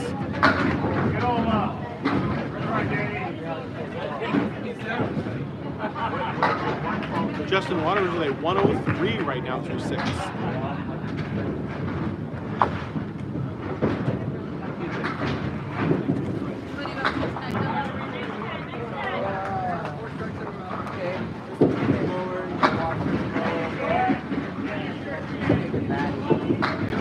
Yes, Riverwalk is the old school one.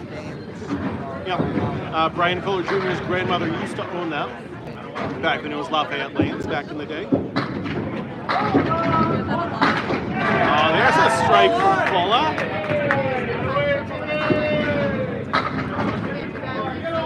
Yeah, I love Riverwalk Lanes. Great bowling alley. Definitely if you're like a hardcore bowling fan, that's the kind of place you want to go to. But the automatic scoring of a place like this is nice, especially if you just want to bring your family, you want to bring kids out, you know, kind of have fun. You and Nick are here. I haven't seen Travis in a while. John, I haven't seen all day. She used to be one of the kids' coaches. Well, Lafayette Lanes, like the club is still the club. All the time.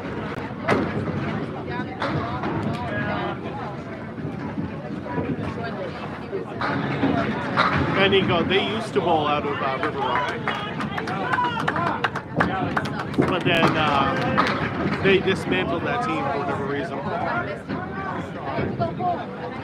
Right, John, Jonathan. I haven't seen them yet. Jill's here just being nice and quiet. We knew Jill was here because you were ripping apart Lee earlier, calling him chopped liver and stuff. Yes, strikes are very rare here. This is not a strike game. This is a spare game or even like a 10 game.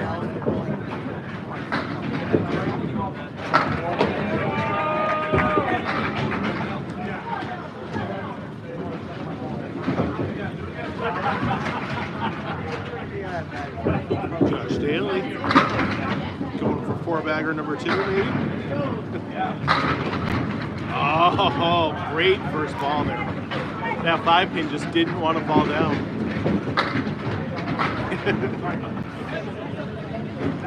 Yep, we get 3 throws per frame.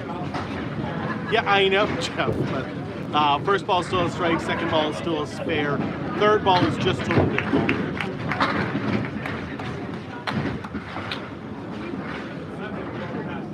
Yeah, different times have changed throughout the years. Whenever a new captain shows up, like when somebody gives up a team, they can bowl out of a different place if they want. Wow, nice ball from Corey.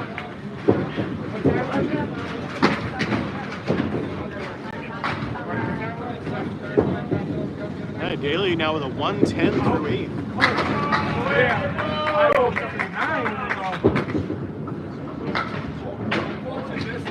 There probably wasn't 3 central teams at one point. Probably wasn't 3 academy teams at one point. It all depends like what the different lanes will give you for rates and like where the home bowlers want to bowl out of.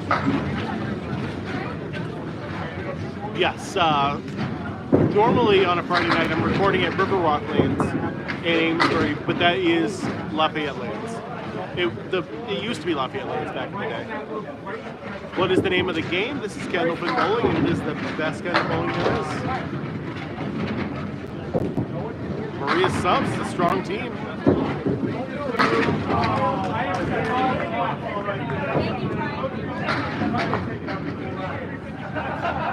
Not in Louisiana, no. No. So the Lafayette Club is the local French club in Amesbury, Massachusetts. And they used to have a bowling alley right behind it, so it was known as Lafayette Lanes.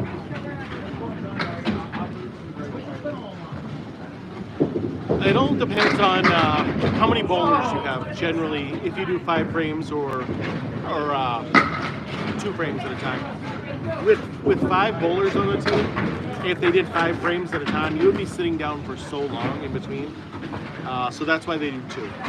With like on Tuesday nights when you watch me, we do 5 frames at a time. That's because there's only 3 of us, and so we can. If it was every 2, would be up there constantly, going and going.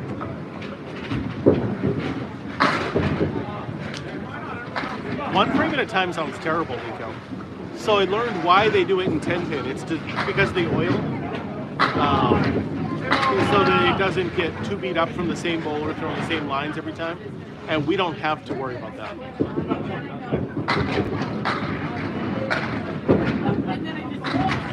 I swear strikes are hard in this. But that is Justin Waters with 3 strikes in a row up there. And Josh Daly, who's the first J on the right, threw a 4 strikes in a row during game 1.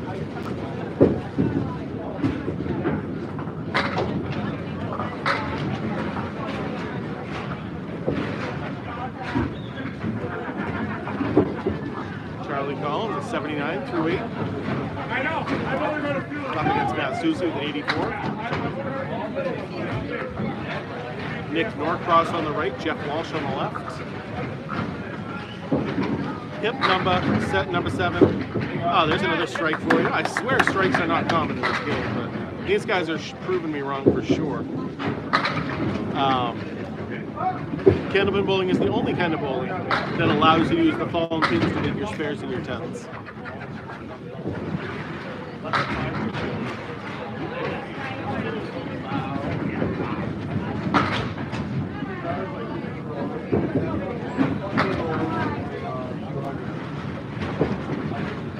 Hey, not bad, Dog Latte. I'll take a 130 anytime I can. That's fantastic.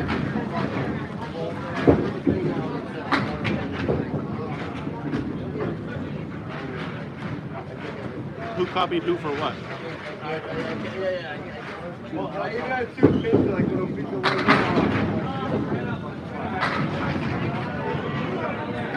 I mean, it's on his list of things to break. But when you look at this entire team on Central 3, any one of these guys could do it at any time. Oh! Get over! Highest score I've ever seen in person is a 204 from Steve Walker. The only 200 I've ever seen in my entire life.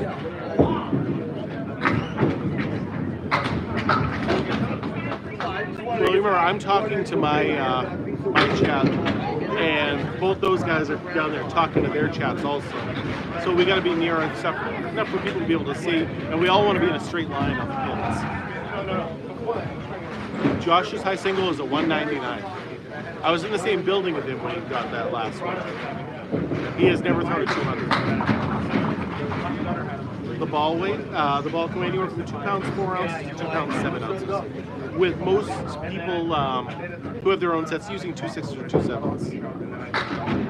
What's going on, Paul? What's that? Yep. Well, no, 2 pounds 8 ounces. That's right. Which would be 2.5. It's like 2.6.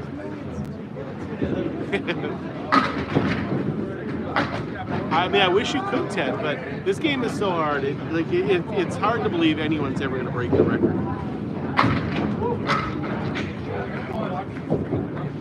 If you guys watched my stream 2 weeks ago, I had Dave Barber on my Tuesday night team, and the guy was outstanding.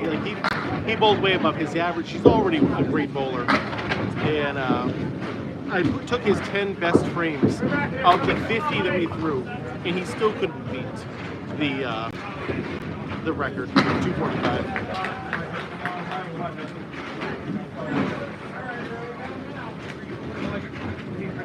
I bet if I take Josh's top 10 today, he might do it. I don't know.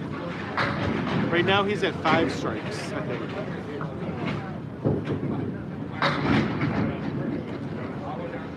You need at least 6. No, you need 7 strikes. Oh, there's another one. To be able to beat the world record, you need at least 7 more.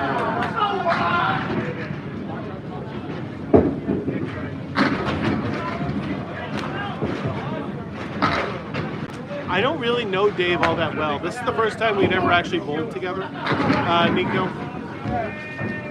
But generally, I'll just, I mean,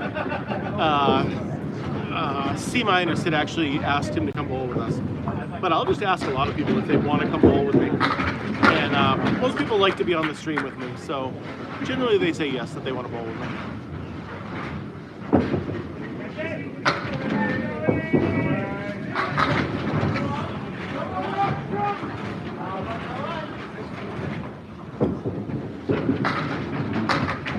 Whoa.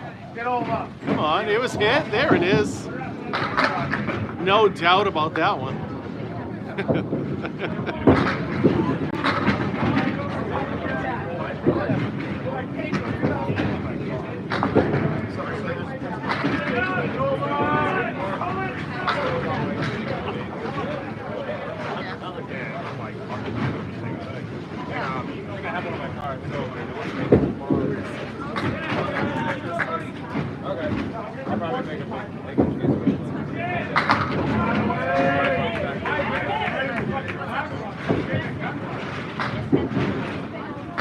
Bowling with Dave was great. He's such a nice guy.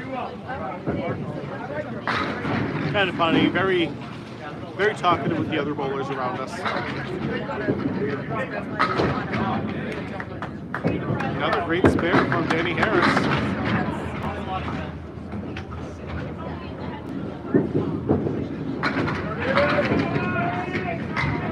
Good matchup next to us right now. Chris Kaz just threw a 141, and Joe Smith was sitting at, hold on, it's at the end of this thing. Hey, Joe. 154 game from Joe Smith. Nice, great bowling over there. Yeah, Academy Lanes is very nice. Academy Lanes is my my go-to bowling alley if I can.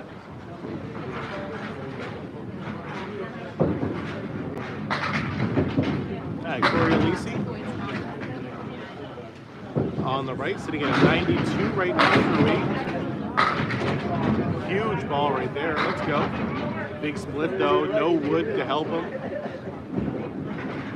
Daly leaving 1 pin standing. No, you don't want to generally two-hand here. Breathe. What's happening, buddy? What a try from Corey. Throwing two-hand puts more spin on the ball, and we generally don't care about spin on our ball. It does take away speed, so you generally don't want to throw two-handed. There's people that have done two-handed for fun, but as a real style, it's not a good one to go to.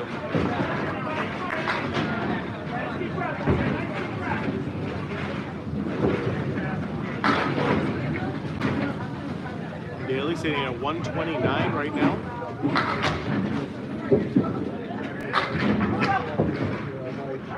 Plus a ball.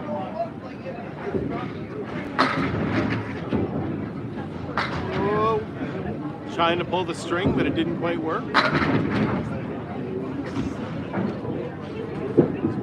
Rory got to hit the head pin on this one.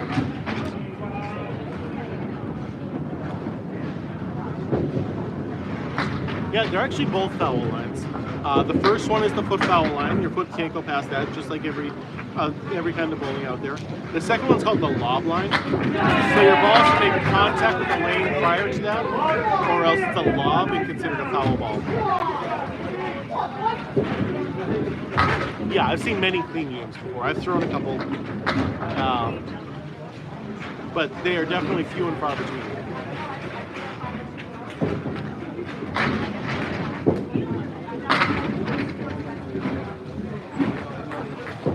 definitely be at the Riverwalk one, Nico, next week. You can throw it over the first line, yes, not the second line.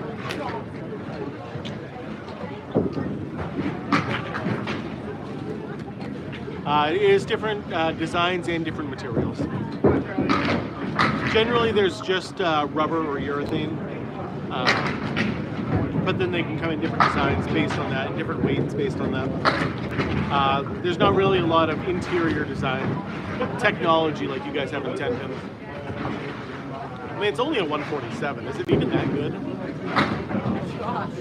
I got within 3 feet.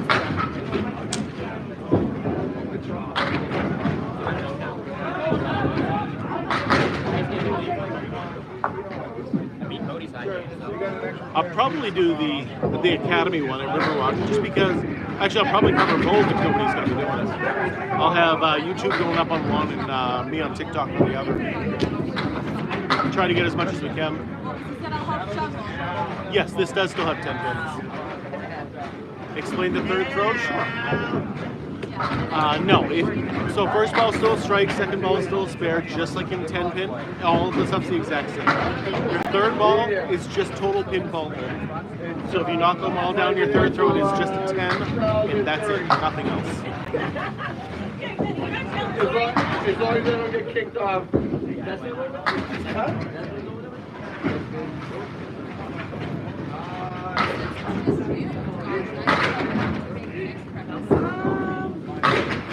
Susie on the head pin, and that's it. 1-5.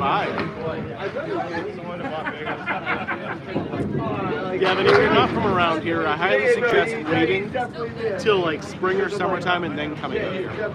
Nobody wants to come out here while it's snowing, unless you like skiing. I guess then you can come out here, but don't do it. Just wait till spring and summer, then come out here and visit. No, only the first two. So just like in 10 pin strike, you get 2 balls into your next frame, and a spare you get 1 ball in your next frame. Same exact thing here. So they walk around with the cameras and they do their weekly. Yeah, if Frank does that one, that's fine. That makes it a lot easier on me, Nico.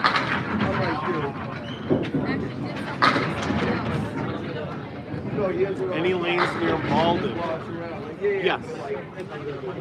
I don't know what one is closest to that, but there is some near Malden.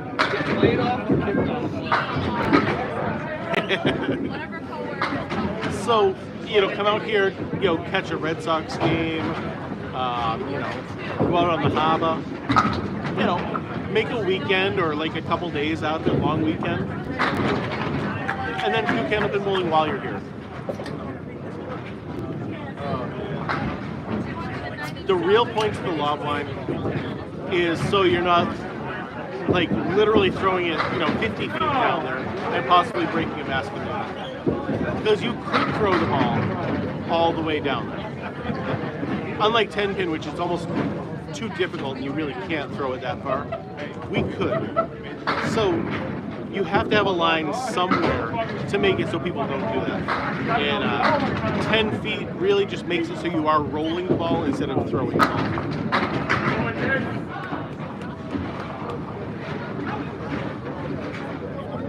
You can, skip lob is what that's called, and that is perfectly acceptable.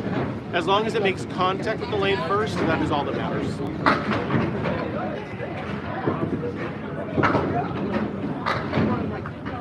Yeah, again, 6.5 hours. Basically, you should just make a weekend out of it.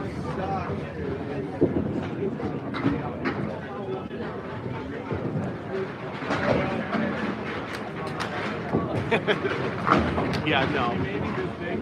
It's basically, it just ensures that you are rolling the ball and you're not going to launch it down the lane. And so they have to put it somewhere. Does it have to be 10 feet? Could they make it 20 feet?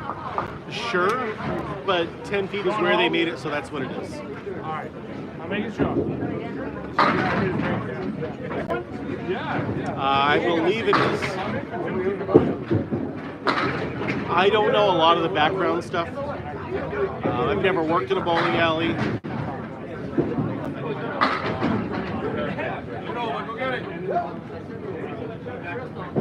Hey, that's awesome, Kelly.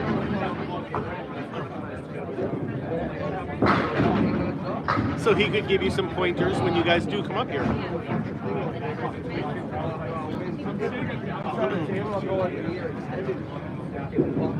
Okay, only once. Well, when you guys come up here, you have to let me know. You have to let me know how you did it. That's exactly what it is. It is awesome. It is a lot of fun, but it is very difficult. It is the frustration level of golf, along with the fun of bowling.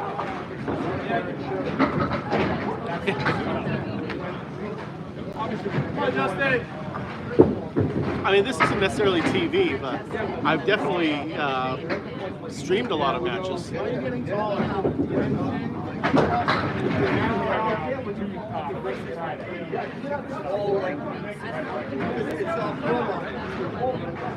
Yeah, this match is not close at all.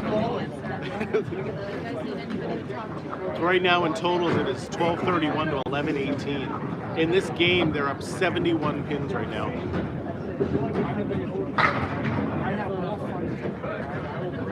It is better to hit, I don't know, straight, yes, but you do want it at a little bit of an angle. Like you don't want the curve angle like you do in 10 pin, but you do want a hard straight ball. But not too straight. Because if it's too straight, it's going to punch straight through.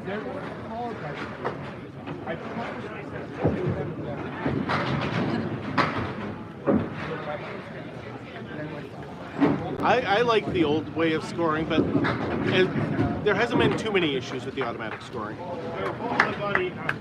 Who's on the left right now? That is Justin Waters in Central 3. They are up 71 pins right now. Yeah, it's actually tied up before JT threw that ball right there on lanes 3 and 4. A much closer match over there.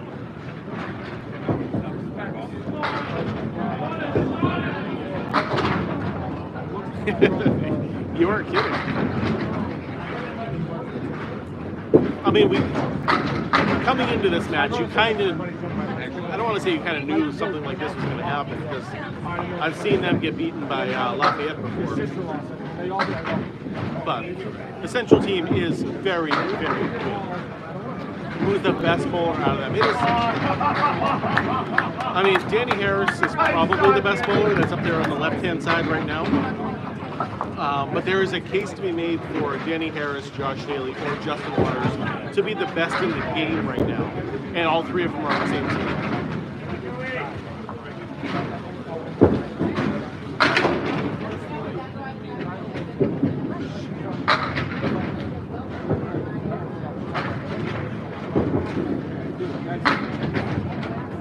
Yes, Danny Harris is that good. I believe he has the highest average right now in this league.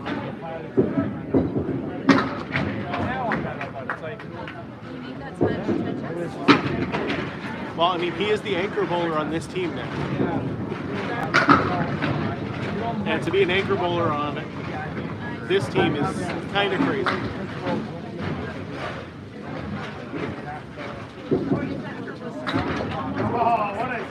The Central 3 team, yes. Academy is the other team. But.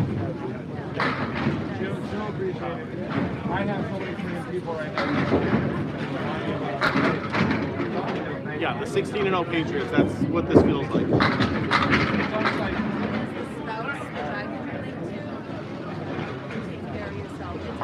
Josh is leadoff, but again, they have Justin Waters and Danny Harris also on the team.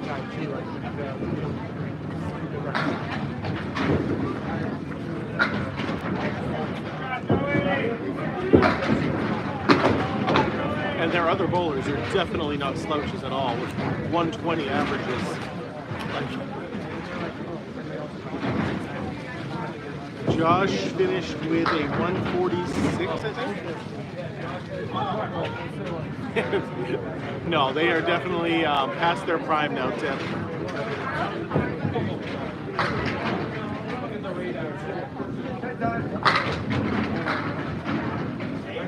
I don't remember who's on all those teams without looking at the list. I mean, I think he's underrated. but he really shouldn't be.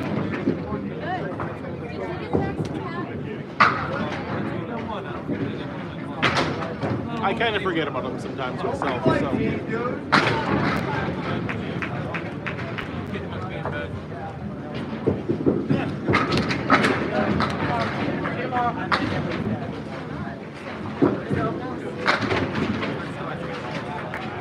This is a 3-string match. So we have, this is the third and final game.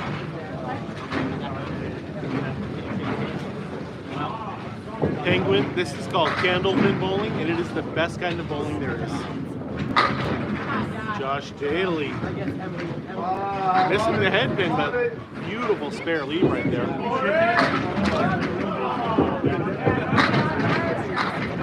It is much faster paced than 10-pin bowling. We get to use the phone pins up there to make our spares and our 10s, and you get to throw the ball 30 to 40 miles an hour. Oh! What is not to love about this game? Yep, that is exactly it. Candlepin bowling.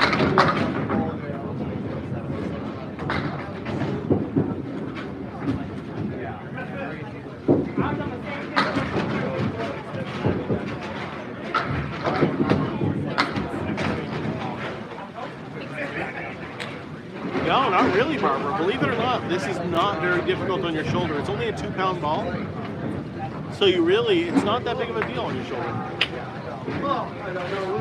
I don't think I would be, Tyler, because I commentate differently than I would expect like a real commentator to do, unless I'm the color guy. If I'm the color guy, then sure.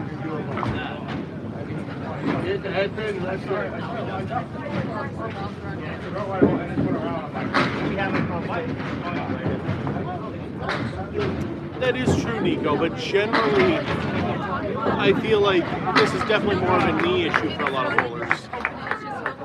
If you look at the people with shoulder issues and look at the way they throw it, it is not the normal way to throw a Candlepin ball.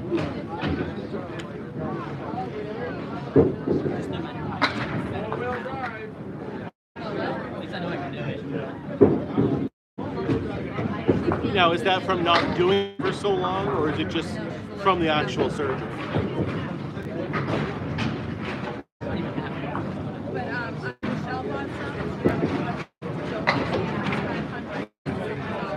Yes. Definitely knee and back pain, yes.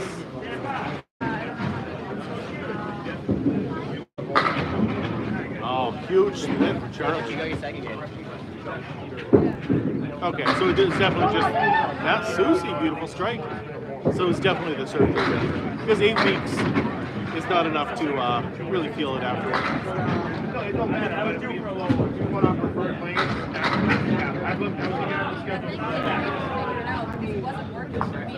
Nice. I've never bowled in a duck pin league. I've gone duck pin bowling before, and it is very similar to Candlepin, but it's not the same. Candlepin is still the best in my opinion.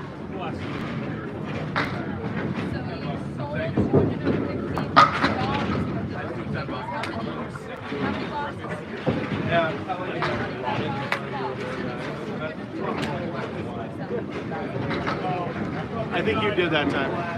I think it was all on you, Ted.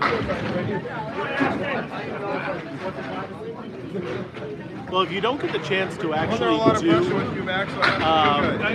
Candlepin ever, Kelly, duck pin is similar enough to it.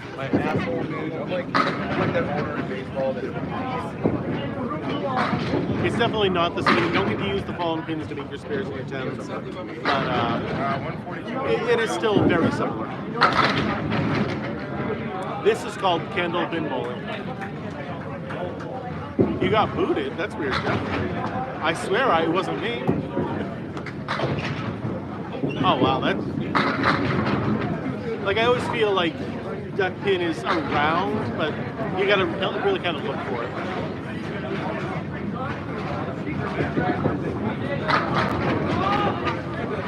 Yep, that is exactly it, James. A very frustrating game. You will throw a perfect ball 10 out of 10 times. Maybe you'll get a strike once. Maybe. Oh, there he is. John finally decides to show up. Okay. Okay, yep.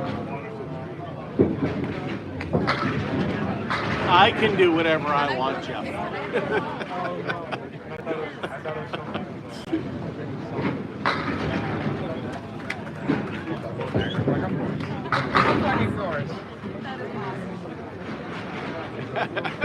Travis Jr. showing up with 5 minutes left in the night. Rained out and now it's coming down like still You're special. I mean, Travis kind of disappeared too. She was hanging around for a little while, but.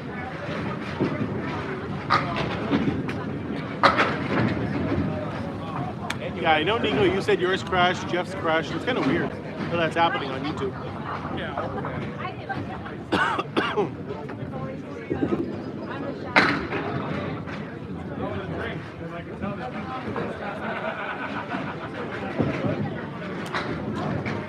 Central is absolutely crushing it, Westy.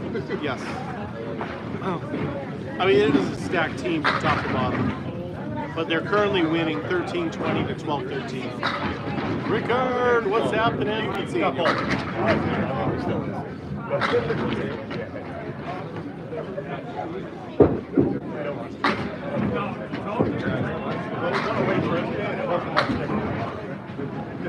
right, done. Yeah, so is that in a Candlepin league, John, or is that a 10-pin league? Ooh. Are those anything like the Google classes that was back in the day? Nice try from Waters there. Oh, duckpin. Oh, yeah, that's right. Yeah. I sometimes don't realize that you were the one who said that earlier. I should go duckpin bowling. Candy, thank you for the heart me. Appreciate that.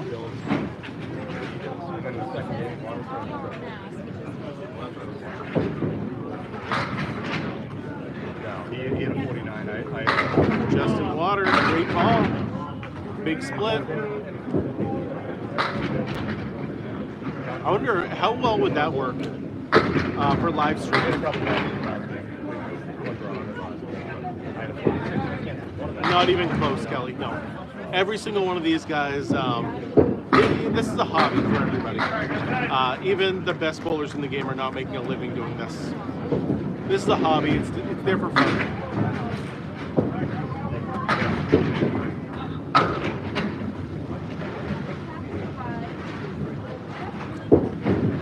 Yep, I've been to both those places, Nico. Both North Chelmsford and Dover. Yeah, not even.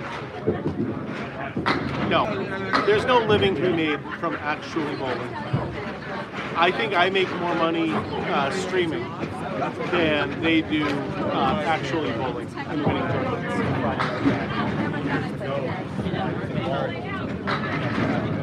Okay.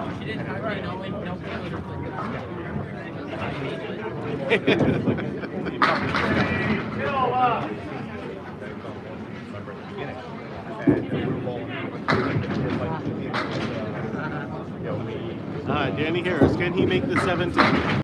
This is the league. This is the Friday Night Pro League.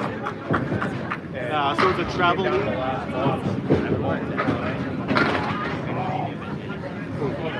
Where each bowling center will put up a team, and then they travel around to the other places and compete against each other.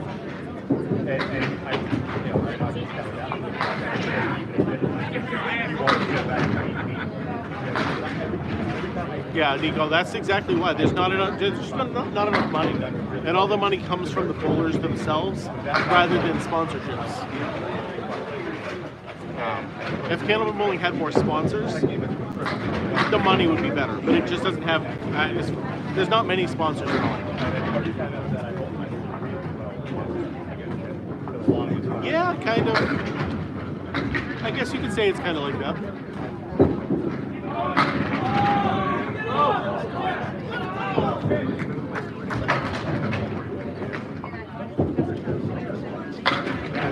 Yeah, they definitely televise PBA bowling.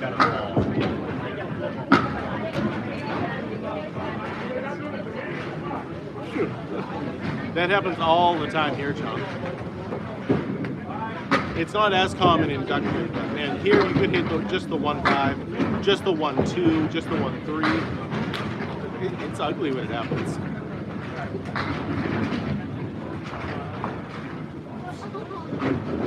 So we are at Academy Lanes in Haverhill, Massachusetts.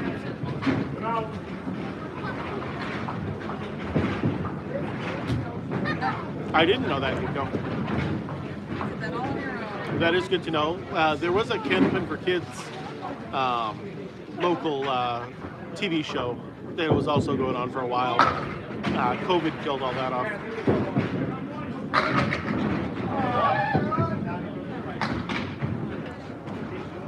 If you ever want to be humbled, Mike, if you ever want those kids to be humbled, take them Candlepin bowling. It is definitely the most humbling sport of all time. Because the people you're seeing in the gray are literally the best in the game. And you still see them failing.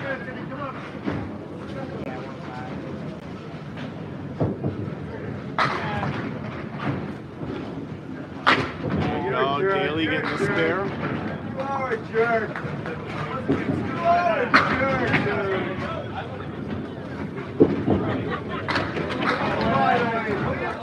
Yeah, I might have heard of that, Nico, but I didn't realize it was even a TV show.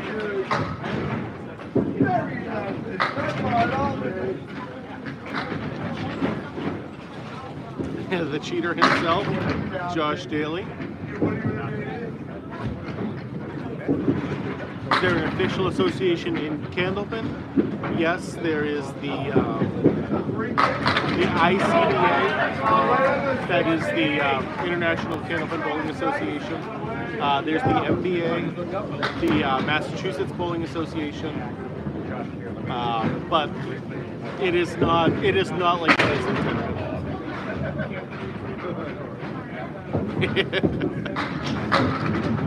Last time somebody said that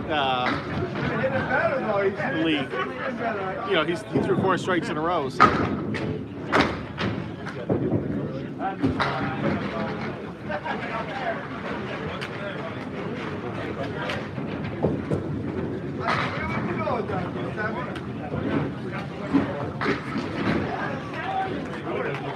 So Tony Daly is back.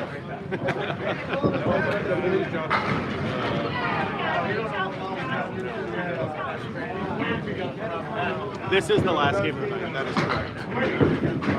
And currently, Academy Lanes with a 4-pin lead.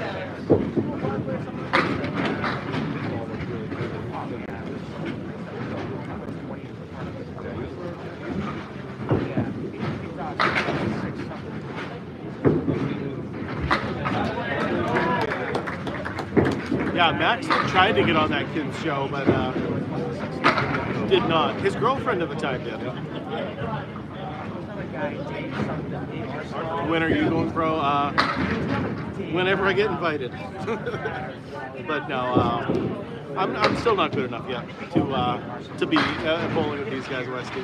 I have filled in on some of these teams a couple times.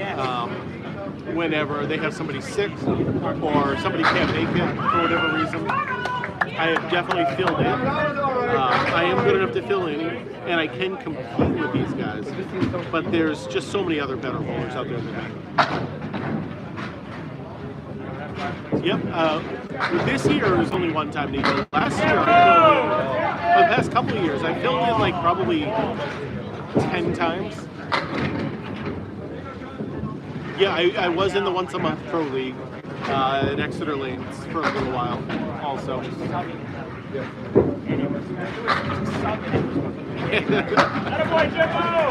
Hey, you notice I didn't put my fill in on that tip.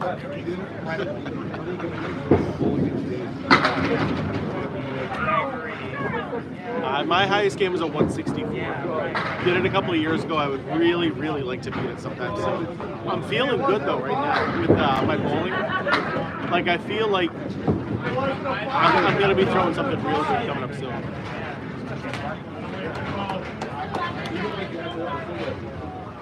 Yeah, I was never drafted in the once-a-month pro league up in Exeter, but I did fill in for a couple people. who had low averages and had to leave because of injury or sickness or whatever. So these guys can average anywhere from a 115 to 135, and I am currently a 104 average bowler.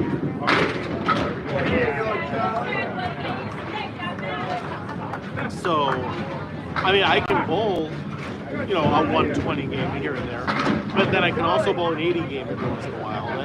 That is just where I am as a bowler right now. I am going to be doing the Pro Series doubles event at Lena Lanes on February 16th. Me and Max are going to be doing it together.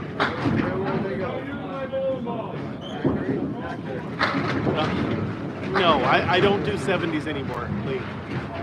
70s are a thing of the past. I'm never doing them again.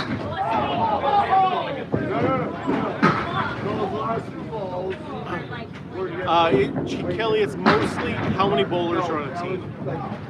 That's the biggest difference I've found. With 5 bowlers on a team, if they were doing 5 frames at a time, you would be sitting down for a long time waiting for your time to come up. With 5 bowlers on a team, you kind of only want to do 2 frames at a time. Oh, see, I just answered that one. Right here. Cool. Yep, it's mostly because there's 5 bowlers on the team. And you might be sitting down for 20 minutes at that point. I'll do it.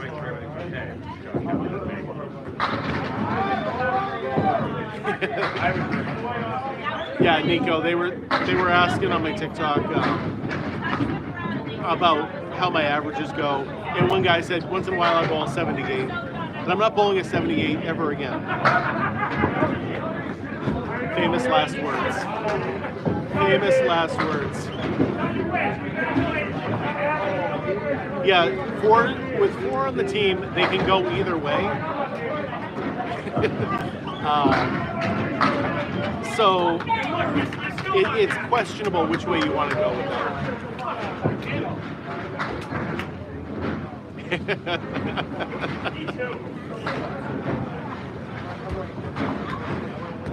Nico, don't put that X on me. Don't do that.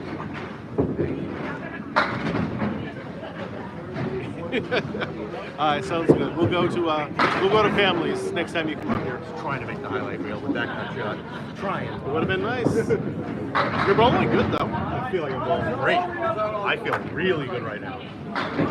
Well, I mean, you're not throwing 4 strikes in a row, but you know. I don't throw strikes. You could have a few times up there.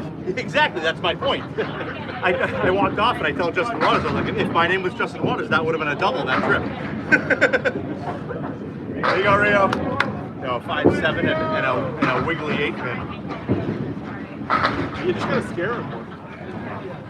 Just don't throw it hard enough, I guess. Yep. I used to throw it harder. I'll throw it harder again at some point. Gotta get a little healthier. Gonna hit the gym?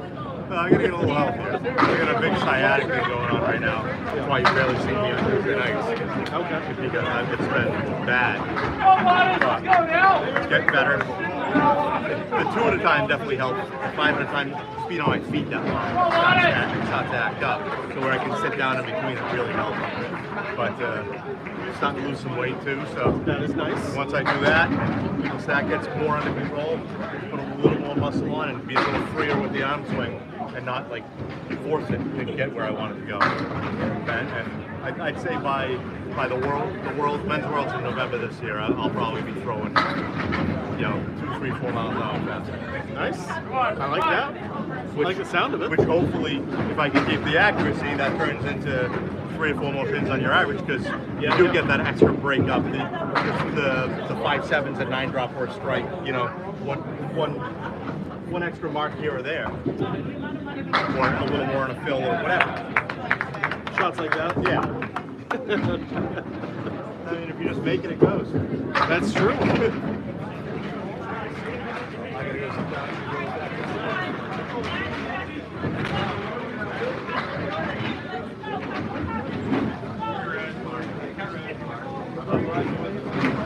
Sorry, that was Jeff Walsh who was up there talking with me. Yeah, my brother Jeff does not bowl, Nico. That is my brother, Jeff, right there.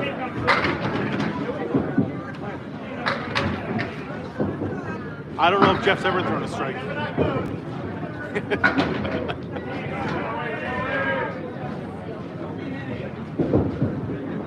Danny Harris, there's a strike right there.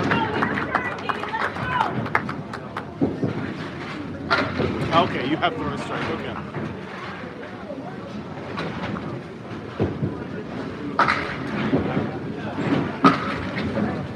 Bowler, there he goes. That was only a 10.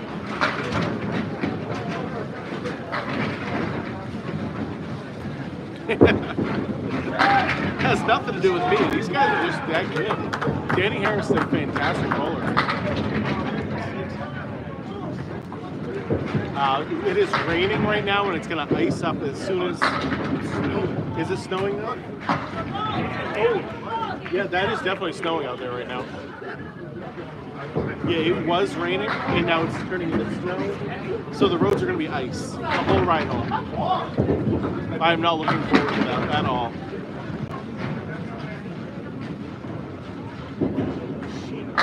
There it is. Good shot from Danny Harris. Good spare. Spare and a strike. No big deal. I mean, it's still within reach. It is a 3-pin lead right now for Academy. It's not a short drive here. Like if it was Riverwalk Lanes, it's a short drive. If this was Riverwalk, yes, it would be. Man, 65 on Sunday sounds great. So tonight we're in Haverhill. I have a 20-minute drive home, 25-minute drive home.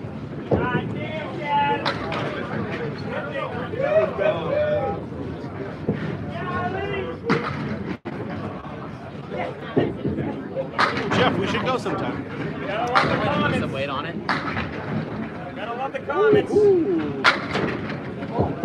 Ouch. Chris Cass, broken ball. Shattered his ball.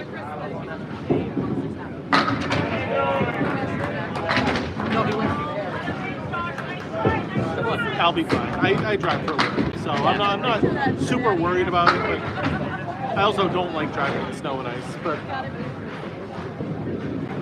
I'm not literally a truck driver for a living. So if you want to go Candlepin bowling, you're going to have to come to northern New England or Atlantic Canada.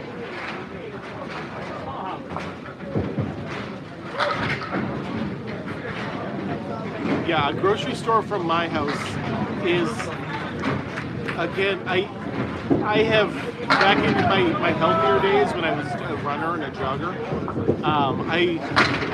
I jogged to the grocery store in 10 minutes from my house. And it's on the same road that I live on, so. Oh, I'll record it then, Jeff. You're going to throw a 300. Then you're going to believe in God and everything.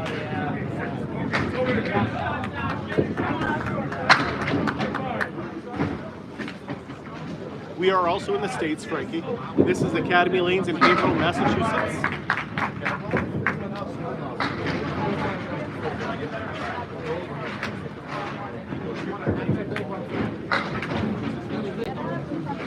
I have broken a few pins, and I've never seen a ball break, but I've seen broken balls. That's right. So there might not be big tomorrow. If there is, listen. She's saying it's not for the league and the board. And then we can Yeah, watch a couple of the broken pins we have at home are ones that I've broken. I will take your car and I'll make you walk home. I will drop your car off and then walk back. Or I will take your car. Did you try to call a strike? Oh, next time. I'll be right back. I mean, he's on the head then. Come on, Charlie. I gotta take a picture and show Chris. Josh has got it. I'm gonna show Nick. It's on his side after. Yeah, Josh has got it. Oh, great try from Susie.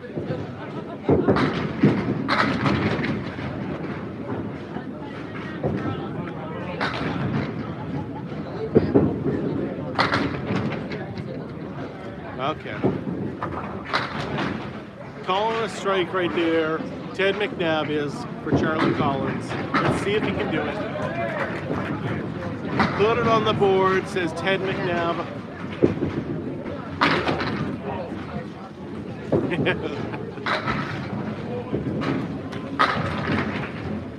Oh, so close, Teddy. So close. Nico, I've just seen Max win so many games in the 10th frame, throwing a strike and matching the guy or beating him. He threw a double strike, 9-pin drop one time when they were down 26 pins to win it. And he just has ice running through his veins. Okay, Kathy, great seeing you as always. Hopefully we'll see you again Sunday morning. I think I'm going to go do the King of the River this week. So.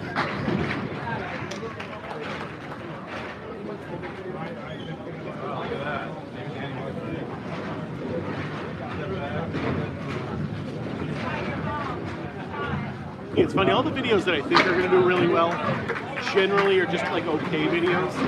But every once in a while, like people just love Max's videos generally. So I try to get him in as many as I can. King of the River, yes.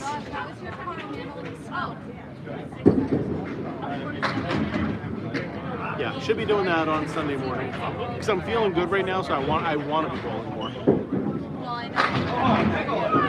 Great shot. I'm a very streaky bowler, so I go through really good streaks and really bad streaks, and right now I feel like I'm at the beginning of a really good streak.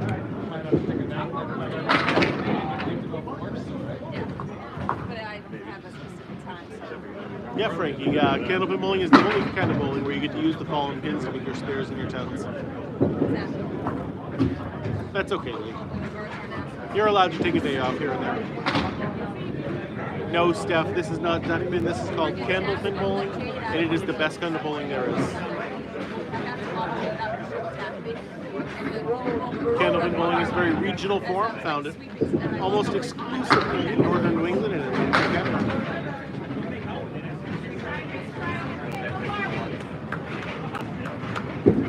It's always tough. It is one of the harder tournaments to win. Mostly because it's 100% handicapped and anybody can come in and win as long as they bowl better than their average. And in order to win it, you have to bowl 8 games. And that's a lot of bowling in one day when the king or queen only has to throw 2 games. You're exhausted.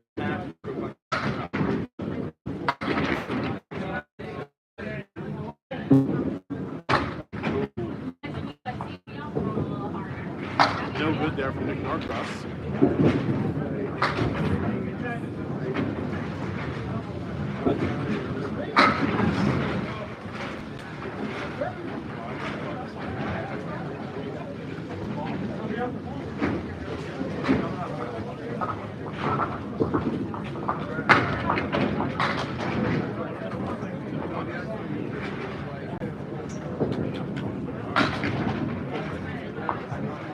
You do get plenty of time to warm up on the King of the River.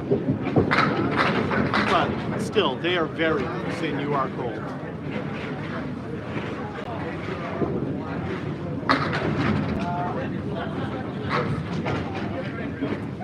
No, Steph. So you get 3 throws per frame.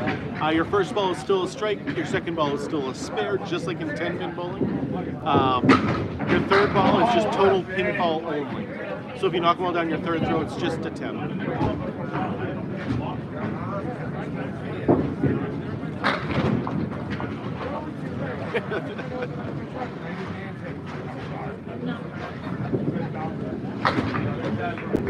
Hector, whatever you're asking, I can't read it. So if you're asking a question that maybe TikTok is blocking a word or two, you have to change up the spelling a little bit. No, the lanes are the exact same length as the 10-pin lane, 60 feet long, 4 feet wide.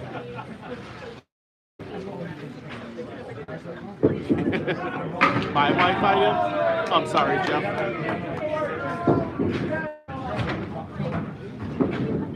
Justin Waters all over the head pin. Wow, close. Josh Rio Both guys, 9-pin drops. Rio's got some nice wood working around it. User, this kind of bowling is called Candlepin bowling, and it is the best kind of bowling there is. 2 chances on that one, he missed them both. Choppy. It's funny, they're doing the same thing right now on YouTube, that the quality is kind of bouncing around on the Wi-Fi for whatever reason.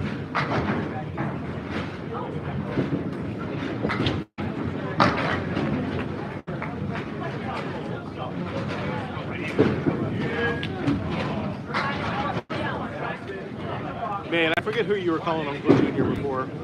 Was that Ryan Southern?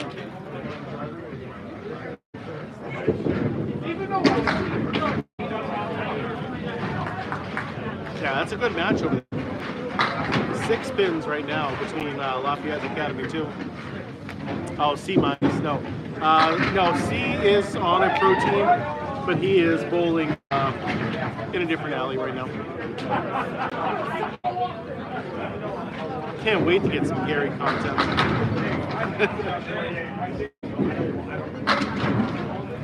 It's been a long time since I've pulled Gary.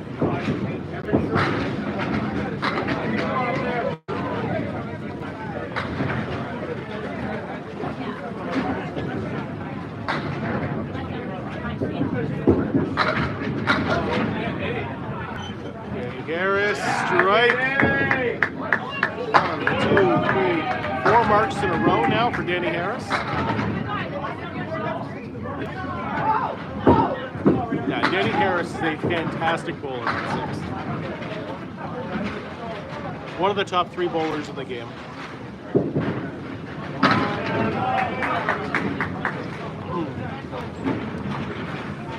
This is a close game right now. Central 3 is up 11 right now with 3 marks, and Academy has 1, 2, 3, 4 marks. So this is a very, very tight game right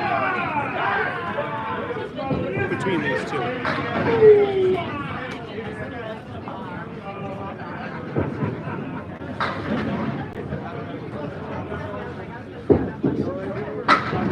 Danny has 84 plus 2 balls because he's on a strike. That's what I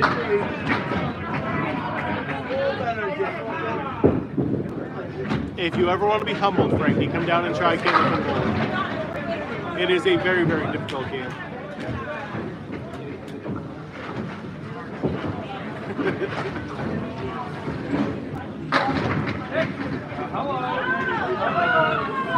Wow. What a shot.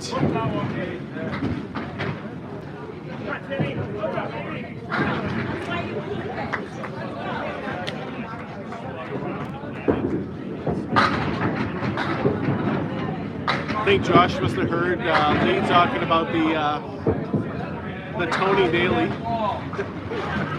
He's taking those things to heart. Andy just broke a ball, Nico. I don't know if you heard that on the other stream. One of his balls broke in half. There is no handicap here, Frankie. This is the Pro League, so it is a scratch event. Why not again? Oh, darn. Like a lot of, most leagues are handicapped leagues, but this one is the Pro League, so it is not handicapped. Will, what's going on? Good to see you.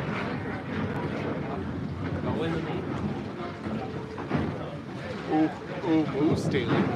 Moose is actually bowling really well right now.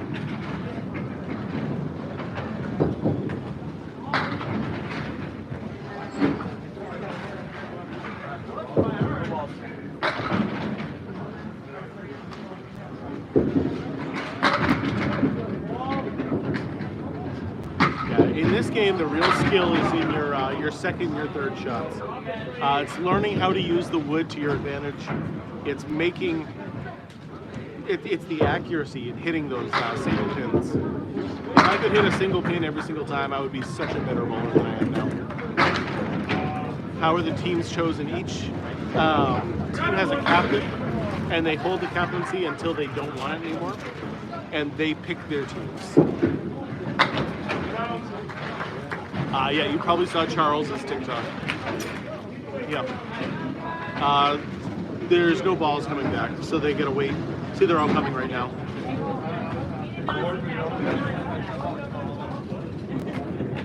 So many bowling hits. That is what this game is all about. Yeah, every once in a while, like, the balls will just get stuck down there, and usually there's like a pin that's blocking the balls from getting into the correct spot, and you just have to move the pin out of the way. That's generally what the issue is. Left the 7 pin.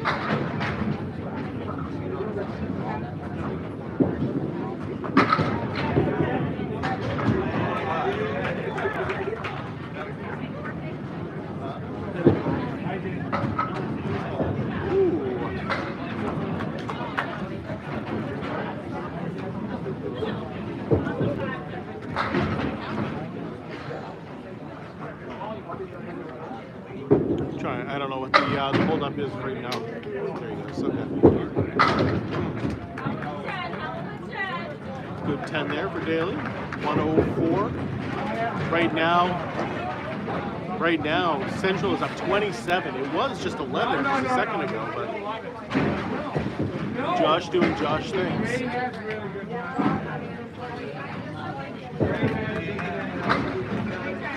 Like that back door straight? I did. 7 pin almost stood in the gutter. Look at that. I mean, it was standing in the gutter.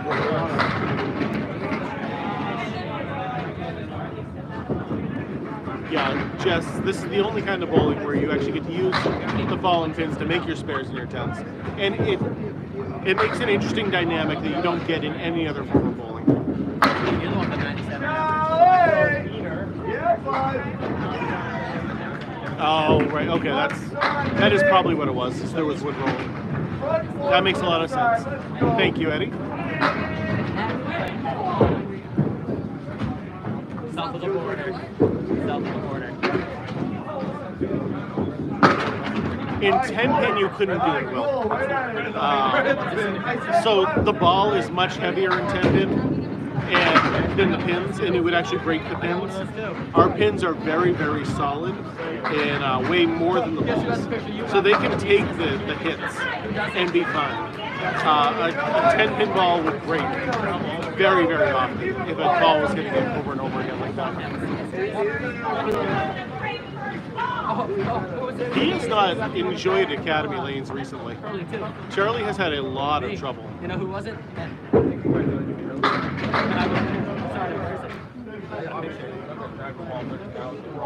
I bet if I bet him $1, he'll all of a sudden throw 4 strikes in a row. The other night, me and Charlie were bowling next to each other also. And we bet $1 against each other. All of a sudden, he threw like 100 half. I had a good like 67 half, and he ended up throwing like almost 100. Just absolutely dominating me.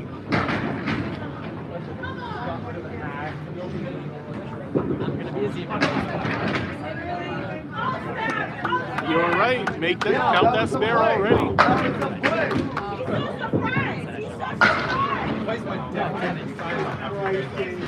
How do you do it, Danny? Yeah, exactly. The pins would be broken so much. A 3-pound pin getting hit with a 15-pound ball is definitely going to get damaged. Yeah, you were. That's the play. I wasn't going there. So if you want to do Candlepin bowling, you're going to have to come to northern New England or Atlantic Canada. So Massachusetts, New Hampshire, and Maine are the big 3. Vermont is a few. There's one in New York State and one in Ohio. But aside from that, there is no other ones in the whole country.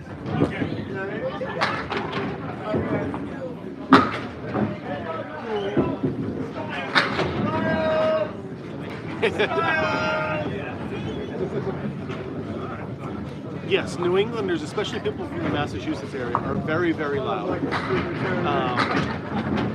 And they'll just be like yelling at you, but that's just how we talk. Like my buddy lived in California and he came out here to live near me, and he was so scared. Like just talking to people, he's like, I don't know, I thought this guy was mad at me, but he was like yelling at me on the street. And he just wanted to show me a bird that was in the sky.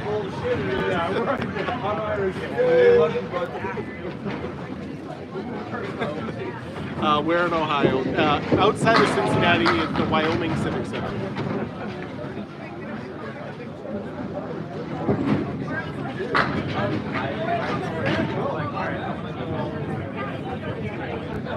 My house growing up, Kelly, if you weren't yelling, you weren't heard.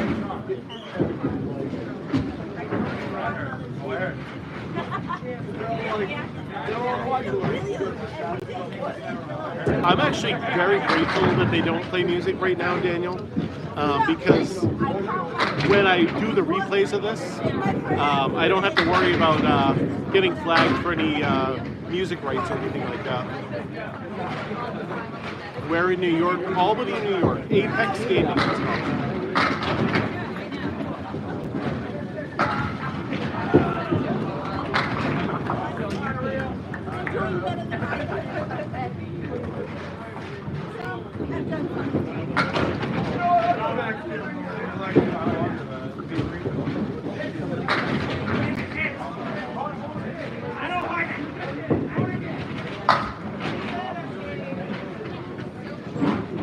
Oh, my phone is almost dying. That is not good right now. Oh, that was in Albany, New York at Apex Gaming.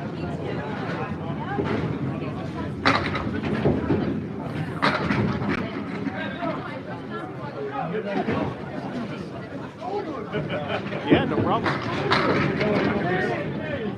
I'm gonna have to unplug the microphone for a little bit, so I will just be yelling at you guys for a bit.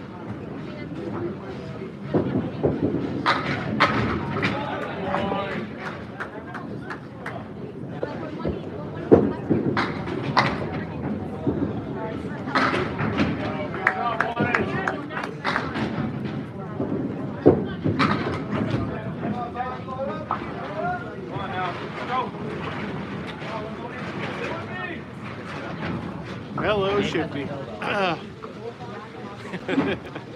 I'll do my best not to, Nico, but...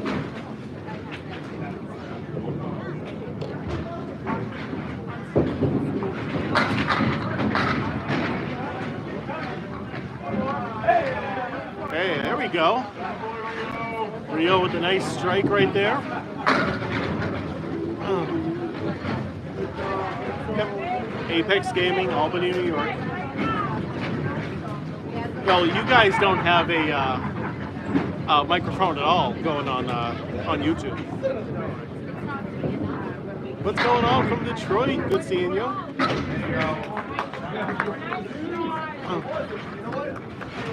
Hey, it all looks the same up on the board, whether it's a lucky strike or a good strike.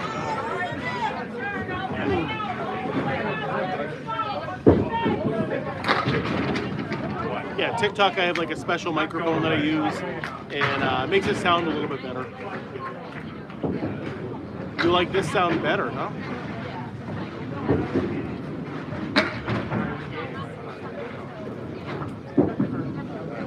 Well, maybe I can just do it like this then from now on, if that's what you guys would rather have. The only problem is then you can't hear me up on the lanes.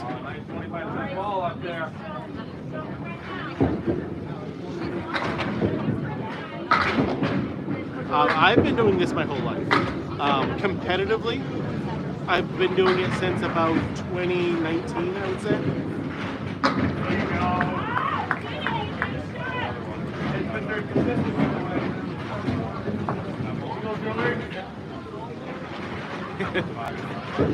Okay. I think I prefer the microphone too, but it wasn't charging my phone for whatever reason. And with only 10% of the battery left, I want to make sure we get through the rest.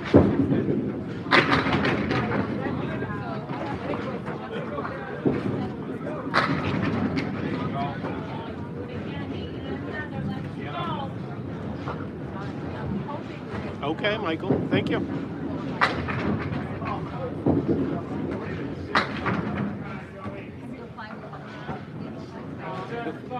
Thank you, Jill.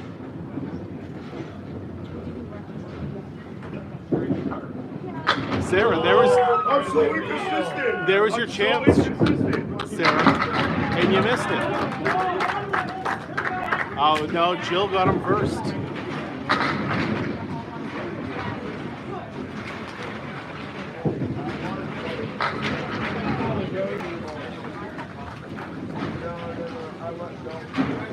Kaz is sitting at a 151. Yeah, he threw what, a 140 something earlier too.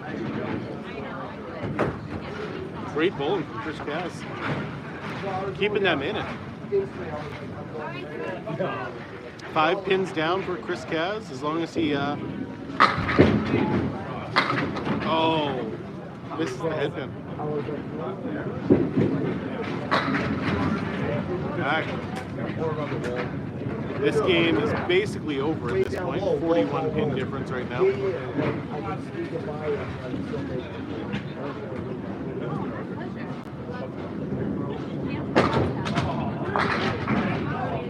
Daly, a nice spare again.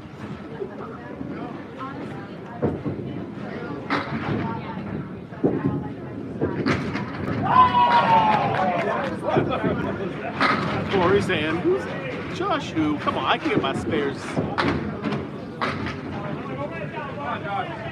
They won't do that. Yes, he does, Cowboys. He definitely has an arm on him.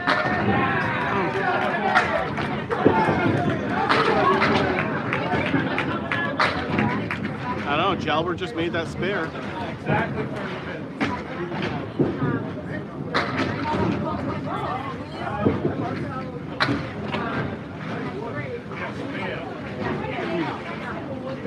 Sean Landry needs a mark to win it on lane 3 right now.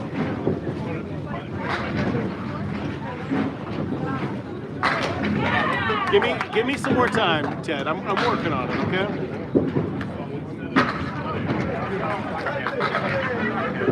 It's the same as in 10 pin will.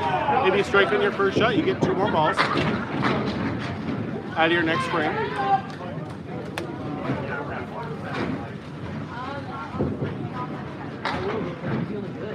Think he's gonna throw a hammer? Let's see.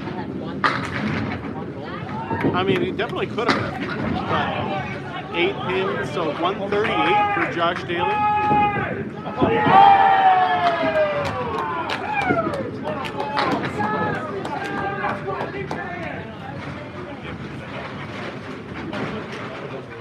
$427 for Kaz. As long as Jalbert doesn't throw a gutter ball, he wins.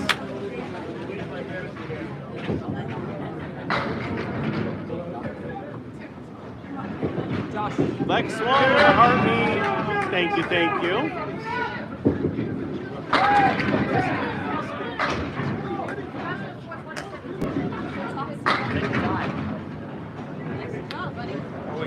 Has anyone ever thrown a gutter ball? Yeah, we had a gutter ball earlier in the night. Somebody had the spread eagle and just missed it all the way to the right. Good bid, Bill. Good bid.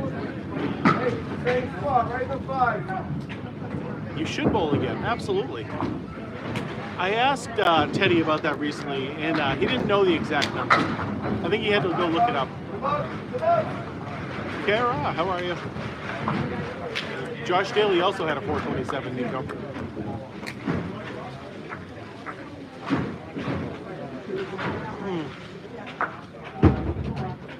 Yes, the spread eagle is when you hit the 1-5, at least just the 1-5, or the 1-5-8-9. Ball, nice ball. Usually the 1-5-8-9. It is not unlimited turns. No, you get 3 throws.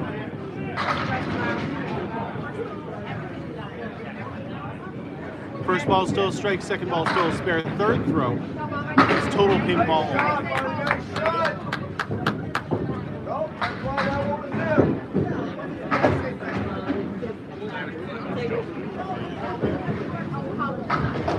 Yep, Charlie is a great follow. He's bowled with me in the past, and I always recommend people go follow him as well.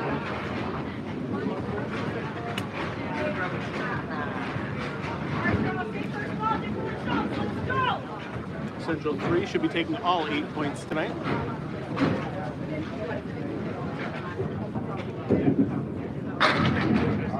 There it is, there it is.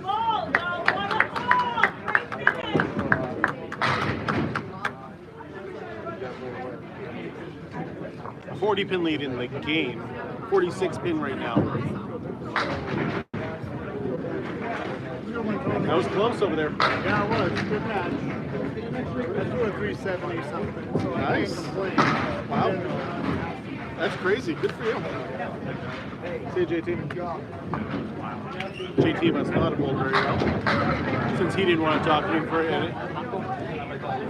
Who are the ladies cheering? There's a bunch of ladies here watching. There's actually a large audience watching here tonight. How can you read that? Online, how can you read that? I'm good glasses. I mean, I do too, but Yeah. Honestly, it's tough when I'm reading that and then I got to focus down there and then come back up here. yeah. That's tough. You But, do an awesome job. oh, thank you.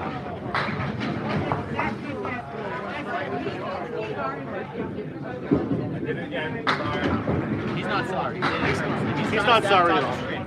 Ain't that right, Josh?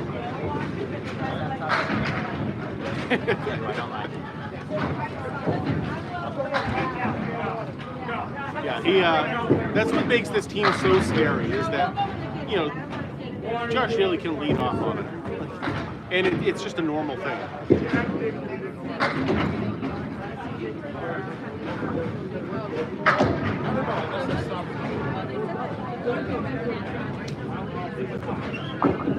Yeah, Norcross, great ball there. Everyone on the team going to throw a spare here in the 10th. Mark Waller, the tiny dimey, thank you. So generally you want to hit the head pin. There isn't necessarily a pocket like you guys have.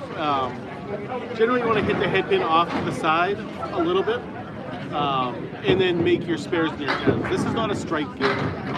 I know you'll see a lot of strikes tonight, but as a general thing, you want to hit the head pin and then make your spares afterward.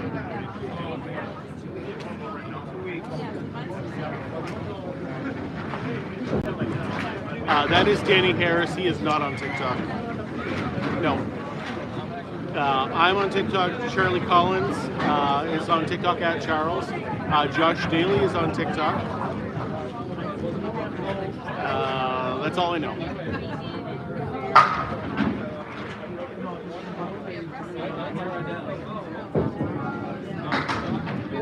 I didn't realize Scott Douglas was over there on lane 9. Oh yeah, no, there's definitely other bowlers who do. Candlepin on TikTok, like Brittany, of course. I was just answering the people that are here. And I think that's it. Like Fuller is barely. But as far as people going live, it's basically just me, Charlie, and Josh. Should be us over there, Corey. 100% agree. If I had just taken that spare, I think we could have had it. I think that was it. Yep, that is Jordan Britton. He's actually over there. Candlepin Corner is recording the end of the Nico finals. It is not on TV. No, it used to be back in the day. It was on the local sports channels, but they really went away from it. And now if you want to watch, it's basically just Candlepin Bowling Network, me, Charlie, Brittany, a couple other people that stream. Online only for the most part nowadays. Yeah, the New England knockout. Yeah, me and Corey should have been in it, but I messed up and didn't take a spare that I probably should have. Yeah, I feel like the the algorithm has really enjoyed the little break that it got. How does that go over waters? How does that go?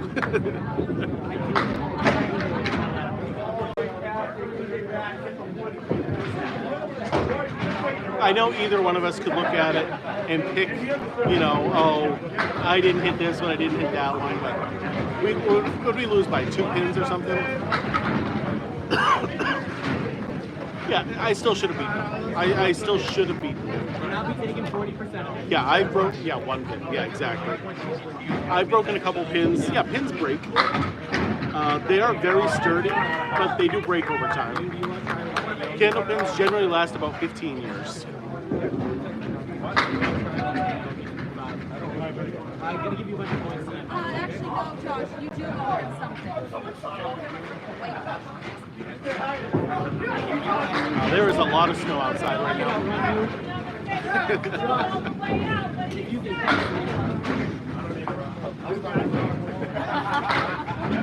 You don't know the way. Every single Saturday, that's what I would do with my grandmother, is watch some Candlepin bowling. I mean, they've all gotten marks in the 10th already. The only person not to get one so far is Matt Susi, out of both teams. Candlepin bowling is the most difficult form of bowling.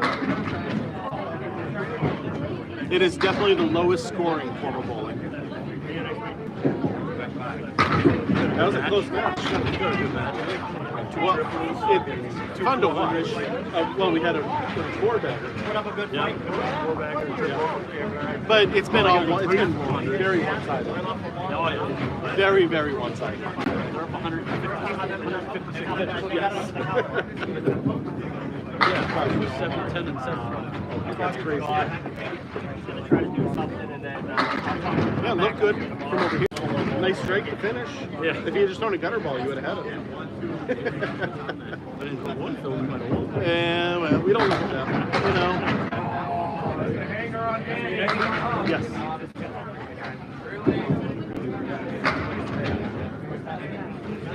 Well, this is the men's league. There's definitely a lot of women who do this, but both the leagues that I do are mostly men. But anyway, everybody, I'm going to say goodbye to my YouTube people first. Thank you all on YouTube. Nico, thanks for the $2 donation. I appreciate it. Have a great night.